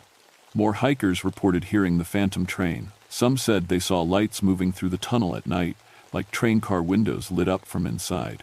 Others described feeling a cold wind when they walked through, even on hot days. A group of Boy Scouts camping nearby reported that the train crash sounds woke them up 3 nights in a row. Their scout leader called to complain that his kids couldn't sleep. Then on July 25th, something new happened. Lisa and I were doing an evening patrol, checking on campsites and making sure everyone was prepared for overnight storms. We were walking back to our truck around 7:30 p.m. when we saw 2 hikers running toward us from the direction of the tunnel. "There's someone trapped in there," the first hiker yelled. He was a college-aged kid, out of breath from running. We heard people calling for help. "How many people?" I asked. "Lots of them. Men, women, kids. They sound hurt real bad." One guy kept yelling for his wife. Lisa and I grabbed our emergency medical kits and ran toward the tunnel. If there were injured hikers inside, we needed to reach them fast. The tunnel was dark and quiet when we entered. We called out, our voices echoing in the darkness. "Hello. This is the Park Service. If anyone needs help, call out." Nothing. We walked deeper into the tunnel, stopping every 100 feet to listen and call out again. No response. No sign that anyone had been inside recently. We were almost to the far end when the sound started, but it wasn't 8 p.m. yet. It was only 7:45. People talking, a train whistle, the rumble of wheels getting closer. "Mike," Lisa said quietly, "look at your watch." It was 7:47 p.m. But the voices around us were getting clearer. I could make out individual conversations. A woman telling her husband about visiting their daughter in Harrisburg. A man reading newspaper headlines out loud. Children playing some kind of word game. The phantom train was early tonight. And the voices sounded more real than before. Lisa grabbed my arm. "Mike, look." I followed her gaze down the tunnel.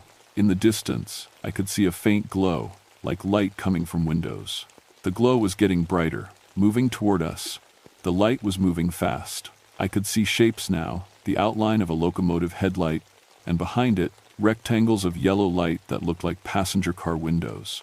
but there was nothing on the tracks. The light was there, but no train. "Run," I said. We ran toward the tunnel entrance, but the phantom train was faster. The sounds got louder, wheels on tracks, steam engine chugging, people talking and laughing inside the cars. The light grew brighter behind us. I could feel wind now, even though nothing was moving. Cold air rushing past us as the invisible train approached. Then I heard something that made my blood freeze. "Help me," a woman's voice, clear and close. "Please, someone help me." I stopped running. "Lisa, did you hear that?" "Keep going," she yelled back. But the voice came again. "My little girl is trapped. Please help her." It was coming from right beside me. I turned my flashlight toward the sound, but nobody was there. More voices joined in, men calling for help, children crying. An old man saying, "I can't breathe, I can't breathe." These weren't echoes or acoustic anomalies. These were people in real distress, begging for help. The phantom train reached us. I felt something brush against me, like a person running past in panic. Then another. Cold touches, people moving around me in the darkness, but I couldn't see anyone. The woman's voice came again, right next to my ear. "Please don't leave us here. We've been waiting so long." Lisa had stopped running too. She was staring at something I couldn't see, her face white in the flashlight beam. "There's a little girl," she whispered. "Right there. She's hurt." I looked where Lisa was pointing. Nothing. But Lisa reached out like she was trying to touch someone. "It's okay, honey. We're here to help." The train sounds were all around us now. I could hear the brakes starting to scream. The horrible sound of metal grinding against metal. But under that noise, the voices were getting louder. Dozens of people calling for help. Describing their injuries, asking about family members, begging us not to leave them trapped in the dark tunnel. That's when I understood. They weren't trying to scare us. They were asking us to help them. The phantom train derailed right where we were standing. The crash sounds were deafening, but I forced myself to stay calm and listen to the voices. "My wife is under the seats," a man called out. "Please help her." "I can't move my legs," a woman sobbed. "Is my baby okay? Where's my baby?" "The smoke is so thick," an old man coughed. "I can't see anything. Is anyone there?" They were reliving the accident. Every night at 8 p.m., the same 18-minute train ride, followed by the same horrible crash. The same people dying over and over again, calling for help that never came. For 61 years, they'd been trapped in this tunnel, replaying their final moments. The voices started to fade as the phantom crash ended. But before they disappeared completely, the woman spoke to me one more time. "We just want someone to remember us, to know we were here." Then silence. Lisa and I stood in the empty tunnel for a long time, listening to our own breathing and the sound of bats moving overhead. "They're not trying to hurt anyone," I said finally. "They just want help." "Help with what?" "They're dead, Mike." "I know, but they don't seem to know that." We walked out of the tunnel as a summer thunderstorm started rolling in. Lightning flashed in the distance and thunder rumbled through the mountains. "We have to do something," Lisa said. "We can't just leave them like that." I agreed. But what could we do for people who died 61 years ago? The next morning, I drove to the county courthouse and looked up records about the train accident. I found the names of all 67 victims: men, women, children, people with families and jobs and dreams that ended in that tunnel.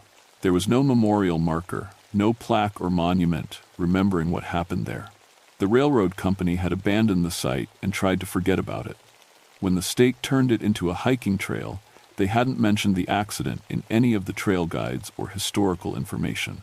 67 people had died horrible deaths in that tunnel, and nobody remembered them. That afternoon, the thunderstorms hit hard. Lisa and I were stuck at the ranger station, monitoring weather reports and checking in with hikers who might need shelter.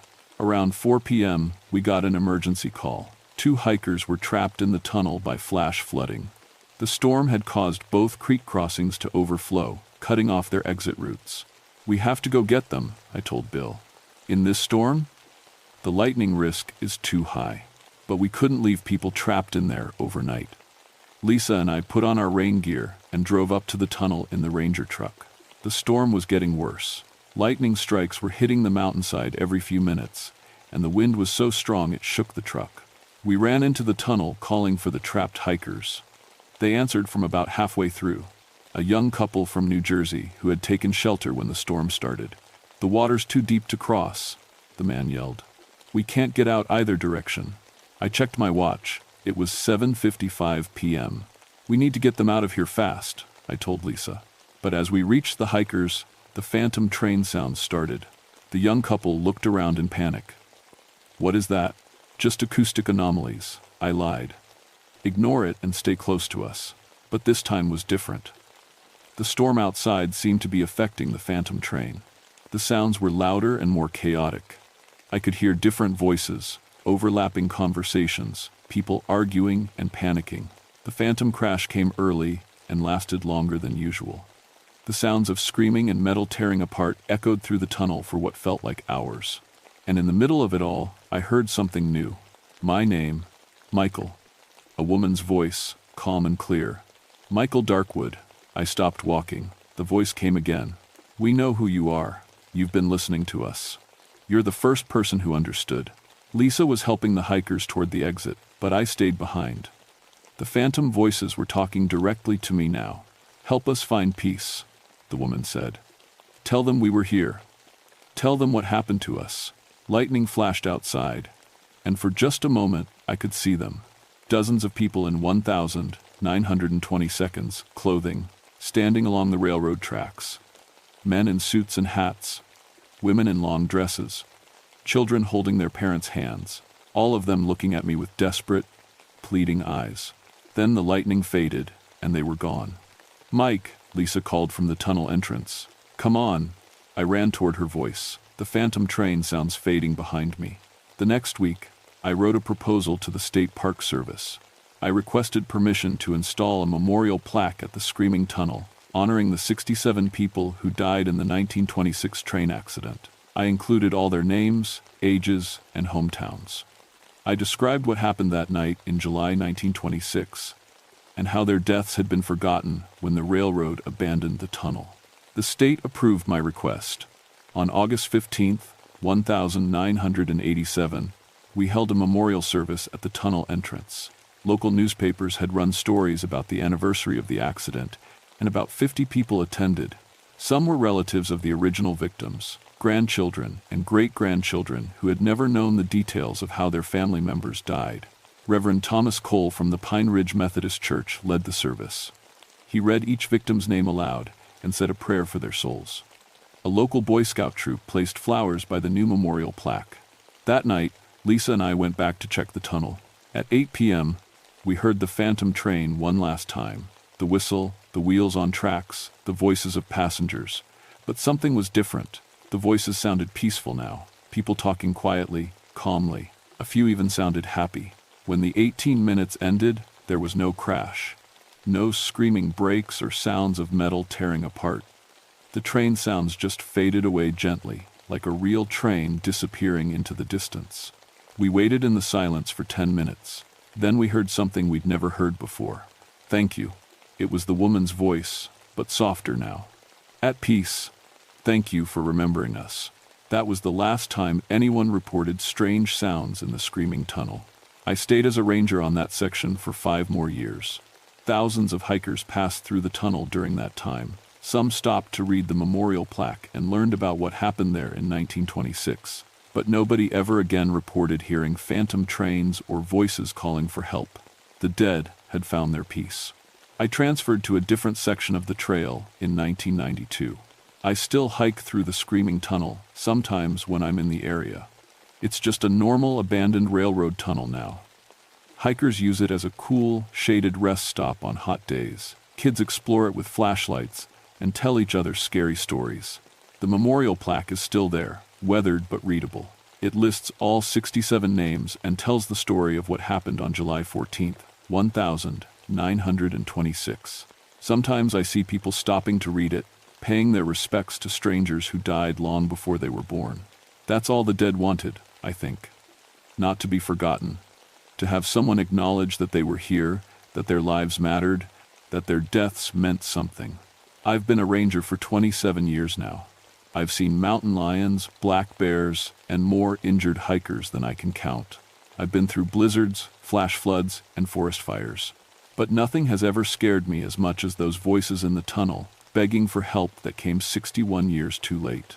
And nothing has ever made me feel as good as the silence that followed, when they finally found peace. Sometimes, late at night, when I'm alone in the mountains, I think about all the other places where people died and were forgotten, all the accidents and tragedies that nobody remembers anymore. I wonder if there are other voices out there, still calling for help, still waiting for someone to listen. But that's a different story. This one ends with silence in the screaming tunnel, and 67 souls who can finally rest.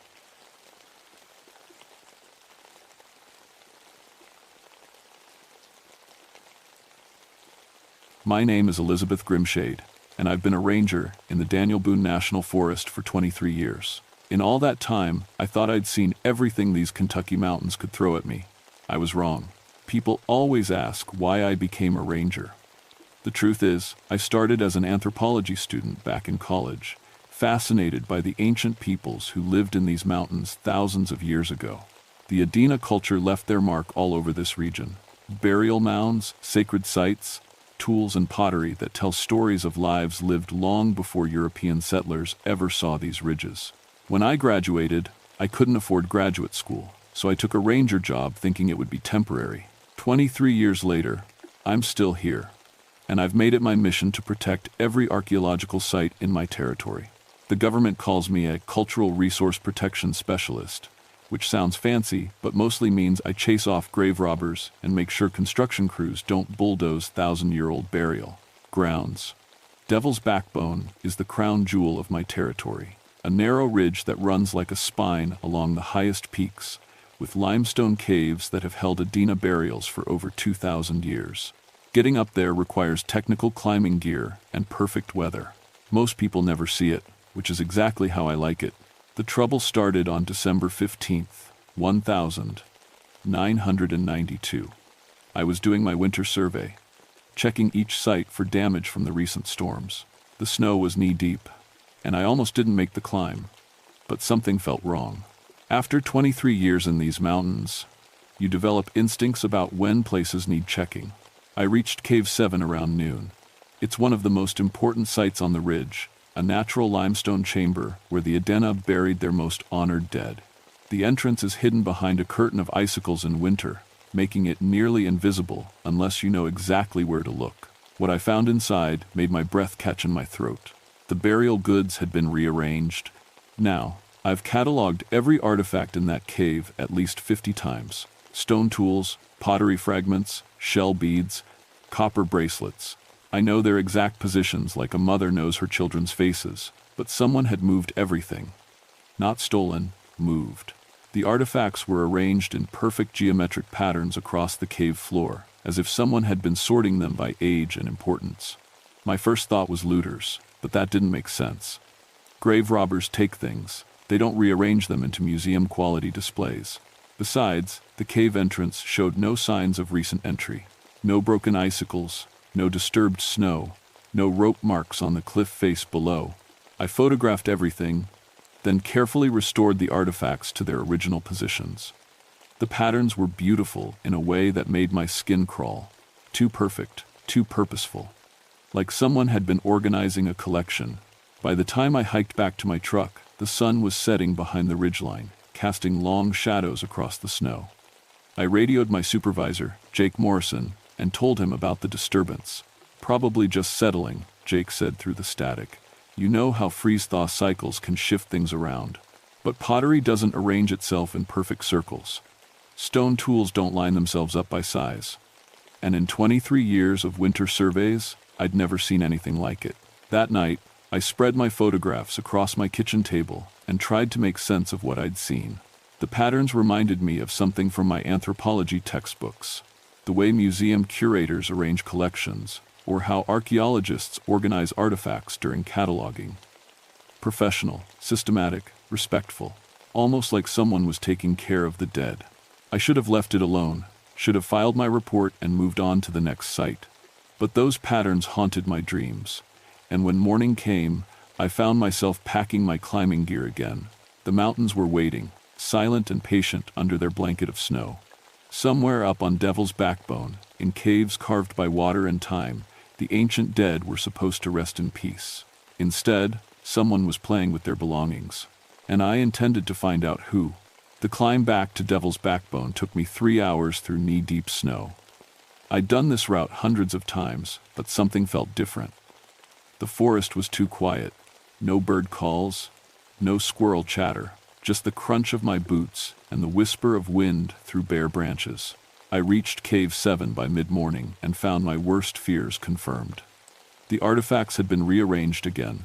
This time, the pattern was even more elaborate. Every pottery shard, every stone tool, every piece of worked copper had been sorted into concentric circles around the cave's central burial platform. The arrangement was so precise it looked like a textbook illustration of Adena burial practices. But that wasn't the strangest part. New artifacts had appeared. 3 copper bracelets that weren't in any of my catalogs lay at the center of the display. They were clearly Adena work. The green patina and craftsmanship were unmistakable, but I'd never seen them before.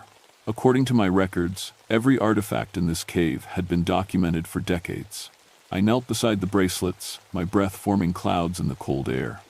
They were beautiful pieces, intricate spirals that would have taken skilled craftsmen weeks to create. But how had they gotten here? The cave entrance remained undisturbed. The snow outside showed only my own tracks from yesterday. A sound from deeper in the cave made me freeze. Click, click, click, click, like stones tapping against each other. Or bones. I grabbed my flashlight and aimed it toward the sound. The beam cut through the darkness, revealing the cave's back chamber. Nothing moved in the yellow circle of light, but the clicking continued, rhythmic, purposeful, like someone working with small objects. "Hello?" My voice echoed off the limestone walls. "Forest Service, who's in there?" The clicking stopped. Silence stretched for long seconds, broken only by my own rapid breathing. Then, from the darkness beyond my flashlight beam, came a whisper of movement. Not footsteps, something else, like fabric brushing against stone, or dried leaves stirring in a breeze that shouldn't exist underground. I should have left then. Every instinct screamed at me to back away, climb down the ridge, and call for backup. Instead, I stepped deeper into the cave. The beam of my flashlight swept across the back chamber, revealing more burial platforms carved into the living rock. Ancient bones lay on each platform, wrapped in the remains of burial shrouds that had somehow survived 2,000 years in the dry cave air. But one of the platforms was empty. The clicking sound resumed. Closer now. I spun toward it, my light catching movement in my peripheral vision. Something pale ducked behind a stone formation just at the edge of my beam. "I know you're there," I said, surprised by how steady my voice sounded. "I'm not here to take anything. I'm trying to protect this place." A new sound answered me, a low humming, like someone singing under their breath. The melody was haunting, unlike anything I'd heard before. It seemed to come from all around me, echoing off the cave walls in harmonies that made the hair on my arm stand up. I followed the sound deeper into the chamber, my flashlight beam dancing across ancient stone carvings. The Adena had decorated these walls with symbols that anthropologists still didn't fully understand. Spirals and circles, representations of the journey between life and death. The humming grew louder, and I realized it wasn't one voice but many, layering together in a complex harmony that seemed to vibrate through the stone itself. The sound was beautiful and terrible, like a lullaby sung for the dead. My light found the source of the clicking. On the far platform, bones were moving. Not decomposing bones. These were ancient, clean, the color of old ivory. But they were arranging themselves, finger bones sorting through small objects with impossible delicacy. As I watched in fascination and growing terror, skeletal hands placed copper beads in careful patterns, organized stone tools by size and function. The skeleton was incomplete, missing its skull, several ribs, one entire arm. But what remained worked with infinite patience, treating each artifact like a precious treasure. When it noticed my flashlight beam, it paused, finger bones still gripping a small pottery fragment. We stared at each other across 2,000 years of death. The humming stopped abruptly, and in the sudden silence, I could hear my own heart pounding. The skeleton tilted its incomplete torso toward me, and although it had no eyes, I felt the weight of its attention, like a physical presence. When it resumed its work, I understood that I was witnessing something beyond my comprehension. This wasn't grave robbing or vandalism. It was maintenance. Care. Someone, something, was taking care of the dead. I backed slowly toward the cave entrance, keeping my light trained on the working skeleton. It ignored me, focused entirely on its meticulous arrangement of burial goods. Only when I reached the main chamber did I turn and run. The climb down Devil's Backbone passed in a blur of adrenaline and disbelief. By the time I reached my truck, my hands were shaking so hard I could barely grip the radio. "Jake," I gasped when my supervisor answered. "We need to talk, in person, right now." "Liz, you sound like you've seen a ghost." I looked back up at Devil's Backbone, where ancient caves held secrets I was only beginning to understand. "Something like that," I whispered. Jake Morrison met me at the ranger station that evening, bringing coffee and the skeptical expression he wore whenever I got too interested in the archaeological sites. But his skepticism faded as I described what I'd seen in Cave 7. "Moving bones," he said slowly, setting down his coffee cup. "Liz, when's the last time you took vacation time?"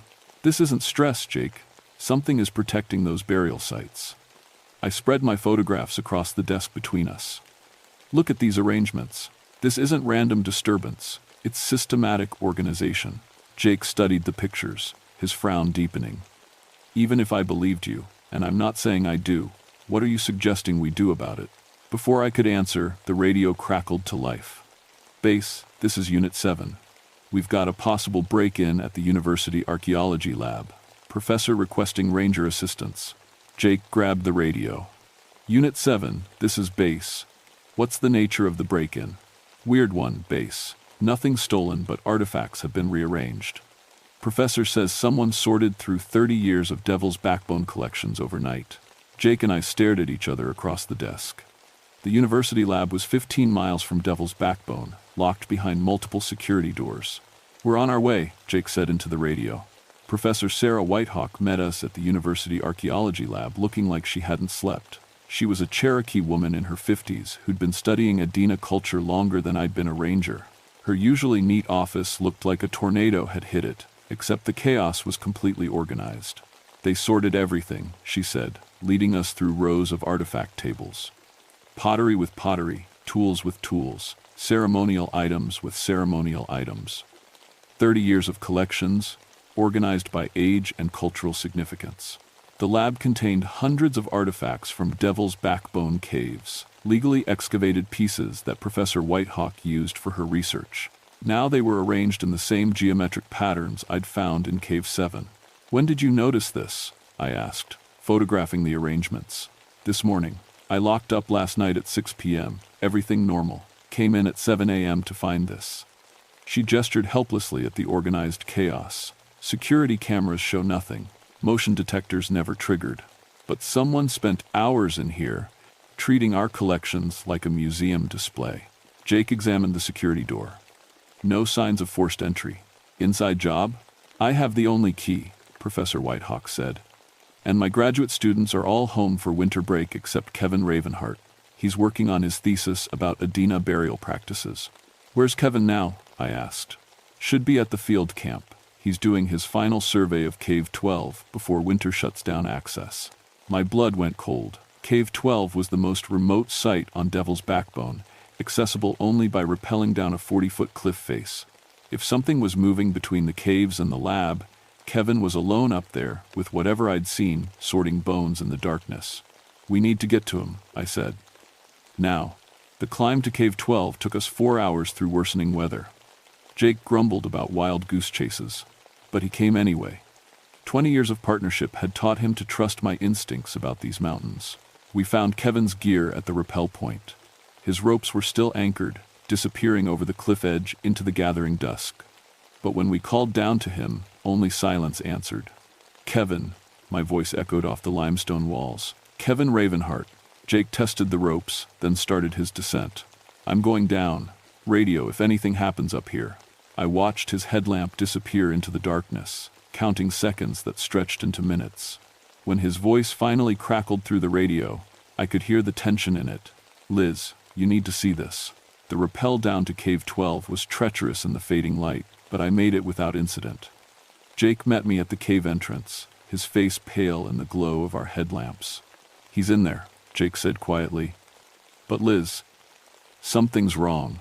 Cave 12 was smaller than Cave 7, but equally sacred to the Adena people. Kevin Ravenheart sat cross-legged in the center of the chamber, surrounded by perfectly arranged artifacts. His eyes were open, staring at something I couldn't see, and he was humming. The same haunting melody I'd heard in Cave 7. Kevin? I approached slowly, keeping my voice gentle. It's Ranger Grimshade. Can you hear me? He didn't respond. The humming continued, that complex harmony that seemed to come from multiple voices. But Kevin was alone. Jake knelt beside the young man, checking for injuries. No wounds. Pulse is steady. But look at his hands. Kevin's fingers were stained with something dark that looked like old blood. Around him, artifacts were arranged in the same geometric patterns we'd found everywhere else. But these weren't random pieces. They were items that belonged in Cave 7, 15 miles away. How did these get here? Jake whispered. Before I could answer, the humming grew louder. Not from Kevin, from the darkness at the back of the cave. Multiple voices joining in ancient harmony, welcoming the dead. And in that moment, I realized Kevin Ravenheart wasn't sitting with the artifacts. He was becoming one of them. The temperature in the cave dropped 20 degrees in seconds. Our breath turned to clouds, and frost began forming on the limestone walls. From the darkness came the clicking sound I'd learned to fear, bones moving with purpose. We need to get him out of here, I said, reaching for Kevin's arm. The moment I touched him, his eyes snapped to mine. They were completely black, like looking into an empty well. When he spoke, his voice carried echoes that shouldn't exist. The collectors are coming home, he said in a voice that wasn't quite his own. They're taking back what was stolen. Jake grabbed Kevin's other arm, and together we tried to lift him. But the young man was impossibly heavy, as if the cave itself was holding him down. The humming grew louder, and shapes began moving in our peripheral vision. Pale forms that scattered when we turned our lights toward them. Leave him, a new voice said from the darkness. Ancient, patient, speaking English with an accent that predated the language itself. He has chosen to stay, to help us gather what belongs with the dead. I aimed my flashlight toward the voice and found myself face to face with something that had once been human. The skeleton was more complete than the one in Cave 7. A full skull, most of its bones intact, decorated with copper ornaments and shell beads. It stood 8 feet tall, impossible and beautiful, and utterly terrifying. We are the bone collectors, it continued, stepping into the light without fear. We gather the scattered children, return the stolen memories. Your student understands now. He helps us remember. Kevin's humming grew louder, and I realized he wasn't trapped, he was participating. Whatever these entities were, they had offered him something he wanted more than his own life. Jake pulled harder on Kevin's arm. Like hell, nobody gets left behind. The bone collector tilted its ancient skull, studying Jake with empty sockets that somehow conveyed amusement. You may try, living one, but the mountains have many caves, and winter nights are long. We have patience that spans millennia. More shapes emerged from the darkness, dozens of them, skeletal figures carrying artifacts in their bone hands. Some wore the remains of ancient burial shrouds, others gleamed naked in the flashlight beam. All moved with the same careful purpose I'd witnessed in Cave 7. They were collecting their dead. And Kevin Ravenheart, brilliant graduate student who'd spent 3 years studying Adena burial practices, had volunteered to help them. The bone collectors formed a circle around us, their ancient forms moving with liquid grace in the flashlight beams. Each carried artifacts, pottery, tools, ornaments that belonged in caves scattered across Devil's Backbone. They weren't stealing, they were returning things to where they belonged. You don't understand, I said to the tallest skeleton, the one who seemed to be their leader. We're not here to take anything. I've spent 23 years protecting these sites. The bone collector tilted its skull, empty sockets somehow conveying consideration. Elizabeth Grimshade. Yes, we know you. The guardian who walks between worlds, keeping the sacred places safe. Its voice carried the whisper of wind through empty bones. But protection and understanding are different gifts. Kevin's humming stopped abruptly, and he turned those black eyes toward me. When he spoke, his voice layered with harmonies that shouldn't exist in a human throat. They showed me the truth, Ranger Grimshade. For 200 years, people have been taking from these caves, stealing our ancestors' belongings, selling them to collectors who don't understand their meaning. The dead have been scattered, incomplete, unable to rest. Jake kept his grip on Kevin's arm, but I could see the doubt creeping into his expression. What are you saying, kid? I'm saying we've been thinking about this all wrong, Kevin replied, his borrowed voice gaining strength. We treat these artifacts like museum pieces, but they're not. They're part of the people buried here. Taking them away is like cutting off pieces of the dead. The lead bone collector stepped closer, and I caught the scent of earth and time, the smell of things buried deep and patient. Your student learns quickly. He sees what academics miss, that death is not ending, but transformation. These caves are not tombs, but transition spaces. Around us, the other collectors continued their work, sorting through artifacts with infinite care. I watched skeletal hands place a copper bracelet on a burial platform, adjust the position of a stone knife, arrange shell beads in patterns that hurt to look at directly. What do you want from us? I asked. Partnership, the collector replied. Your people have laws that protect these places, but laws mean nothing to those who steal in darkness. We offer enforcement that transcends human authority. Jake laughed nervously. You want us to work with ghosts? Not ghosts, Kevin corrected, his dark eyes reflecting our flashlight beams. Guardians. They've been here since the first burial, watching, waiting, keeping the sacred places intact. But modern thieves have tools the ancient dead cannot match. Vehicles to carry away heavy objects, knowledge of which artifacts bring the highest prices. The bone collector nodded slowly. Technology changes, but greed remains constant. We need allies who understand both worlds, the sacred and the bureaucratic. I thought about my 23 years of fighting an endless war against grave robbers. How many times had I found sites stripped clean, ancient burial goods scattered to private collectors and black market dealers? How many reports had I filed that resulted in nothing but paperwork? What kind of partnership? I asked. The collector gestured to the circle of skeletal figures around us. We continue our work, gathering the scattered dead, returning stolen goods to their proper places. You provide legitimacy, official protection that keeps the curious away while we restore what has been lost. And Kevin? The young man smiled, and for a moment, his eyes cleared, showing me the brilliant student I'd known. I chose this, Ranger Grimshade. They offered me something no university ever could. The chance to actually protect these sites instead of just studying them. Jake's grip tightened on Kevin's arm. This is insane. Liz, we can't seriously be considering. His words were cut off by a sound from outside the cave. Engines, multiple vehicles climbing the mountain roads. The bone collectors turned as one toward the entrance, their skeletal forms radiating sudden tension. Looters, the lead collector hissed. They come for the winter artifacts while the sites are unguarded. I recognized the sound too, the same pattern of engines I'd heard during previous raids, when organized thieves came equipped with climbing gear and metal detectors. They'd hit 3 sites last winter, stripping them clean before I could respond. How many? I asked, already reaching for my radio.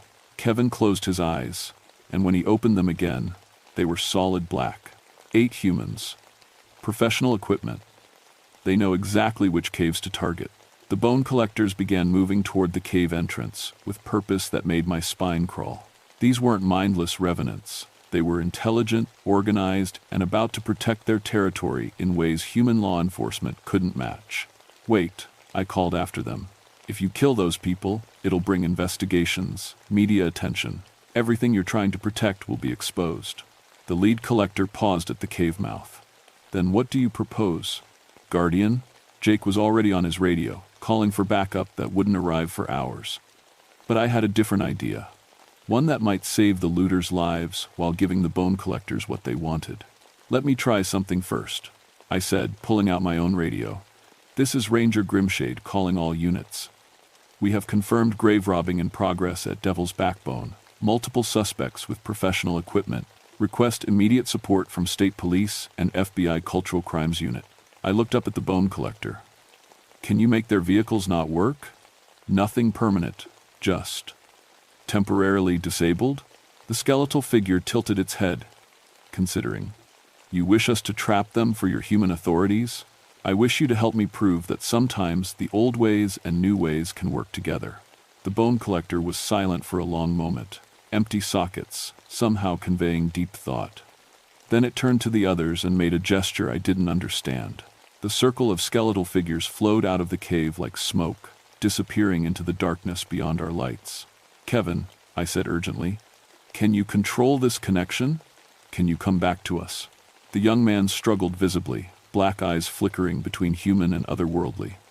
I can try. But Ranger Grimshade, they're not evil. They're just trying to protect something sacred that we've been treating like a commodity." Jake helped Kevin to his feet, supporting him as the artificial weight seemed to leave his body. "Let's worry about philosophy later, kid. Right now, we need to get you medical attention." But Kevin shook his head, his eyes clearing further. "No, you need to see this work. If the bone collectors can help us catch these thieves in the act, it proves they're not the enemy. They're allies we've been too blind to recognize." From outside the cave came the sound of vehicles dying one by one, followed by confused shouting. The bone collectors were keeping their part of the bargain. Now it was up to me to keep mine. I keyed my radio again. "All units, suspects are experiencing vehicle trouble. They're stranded at the scene with stolen artifacts. This is our chance to get them all." In the growing darkness of Devil's Backbone, ancient guardians and modern law enforcement were about to work together for the first time in 2,000 years. The arrest went down like something from a law enforcement training video. By the time state police and FBI agents climbed Devil's Backbone, they found 8 professional grave robbers standing beside their disabled vehicles, surrounded by stolen artifacts they couldn't explain and equipment that had mysteriously stopped functioning. The thieves' leader, a man named Carver, who'd been hitting archaeological sites across 3 states, kept insisting that something in the darkness had sabotaged their operation. The investigators wrote it off as stress from being caught red-handed. Kevin Ravenheart spent 2 days in the hospital under observation for hypothermia and exhaustion. The doctors found nothing wrong with him except dehydration and mild frostbite. He returned to his thesis work the following week, but his research focus had shifted. Instead of studying Adena burial practices, he was documenting the cultural significance of leaving certain places undisturbed. Jake never asked me directly about what we'd seen in Cave 12, but I caught him reading reports about unexplained archaeological site preservation in other national forests. Apparently, we weren't the only rangers dealing with mysterious protection of ancient burial grounds. 3 weeks after the arrests, I climbed back to Cave 7 for my regular winter survey. The artifacts were arranged in their traditional positions, exactly as they had been for centuries, but new items had appeared. Pieces that matched descriptions from old theft reports going back decades. The bone collectors were keeping their word, returning stolen goods from private collections and black market dealers. How they accomplished this, I chose not to ask. I left an offering that day, tobacco and cornmeal, wrapped in cloth as Professor Whitehawk had taught me. When I returned the next week, the offering was gone, replaced by a single eagle feather placed carefully on the central burial platform. The partnership was working. Over the following months, grave robbing incidents in the Daniel Boone National Forest dropped to 0. Word spread through the looter networks that Devil's Backbone had become unlucky. Equipment failures, vehicles that wouldn't start, crews that returned from midnight raids with missing time and empty hands. I filed my reports carefully, documenting the improved site security while avoiding any mention of supernatural assistance. The official record showed that increased ranger patrols and better coordination with law enforcement had eliminated the theft problem. Kevin Ravenheart completed his thesis that spring. His advisor, Professor Whitehawk, praised it as groundbreaking work on the importance of cultural site preservation. Kevin accepted a position with the Cherokee Nation's Cultural Resources Department, where his unique understanding of protective guardianship would serve ancient sites across the region. The bone collectors still work the caves of Devil's Backbone, maintaining their eternal watch over the dead. Sometimes, during winter surveys, I glimpse pale figures in my peripheral vision, sorting through artifacts with infinite patience. We nod to each other across the centuries, guardians separated by time but united in purpose. Last month, a developer submitted plans to build a resort on land adjacent to Devil's Backbone. The proposal included spa facilities, luxury cabins, and guided tours of authentic Native American burial caves. The planning committee approved the project unanimously. 2 days later, every member of that committee woke to find their vehicles filled with ancient pottery shards, their offices decorated with careful arrangements of bone fragments, and their phones ringing with calls from FBI cultural crimes investigators. The resort proposal was withdrawn that afternoon. My name is Elizabeth Grimshade, and I've been protecting these mountains for 24 years now. I've learned that some partnerships transcend the boundaries between life and death, that respect can bridge gaps of thousands of years, and that the best way to honor the past is to let it defend itself. The bone collectors of Devil's Backbone are still working, still gathering their scattered children home, and I'm still here, making sure they have the space and time to complete their sacred task. Some places don't need human protection. They need human understanding. And sometimes, late at night when the wind howls through the caves and the ancient dead sing their harmonies to the stars, I think I'm finally beginning to understand what that means. The mountains remember everything, and now, so do I.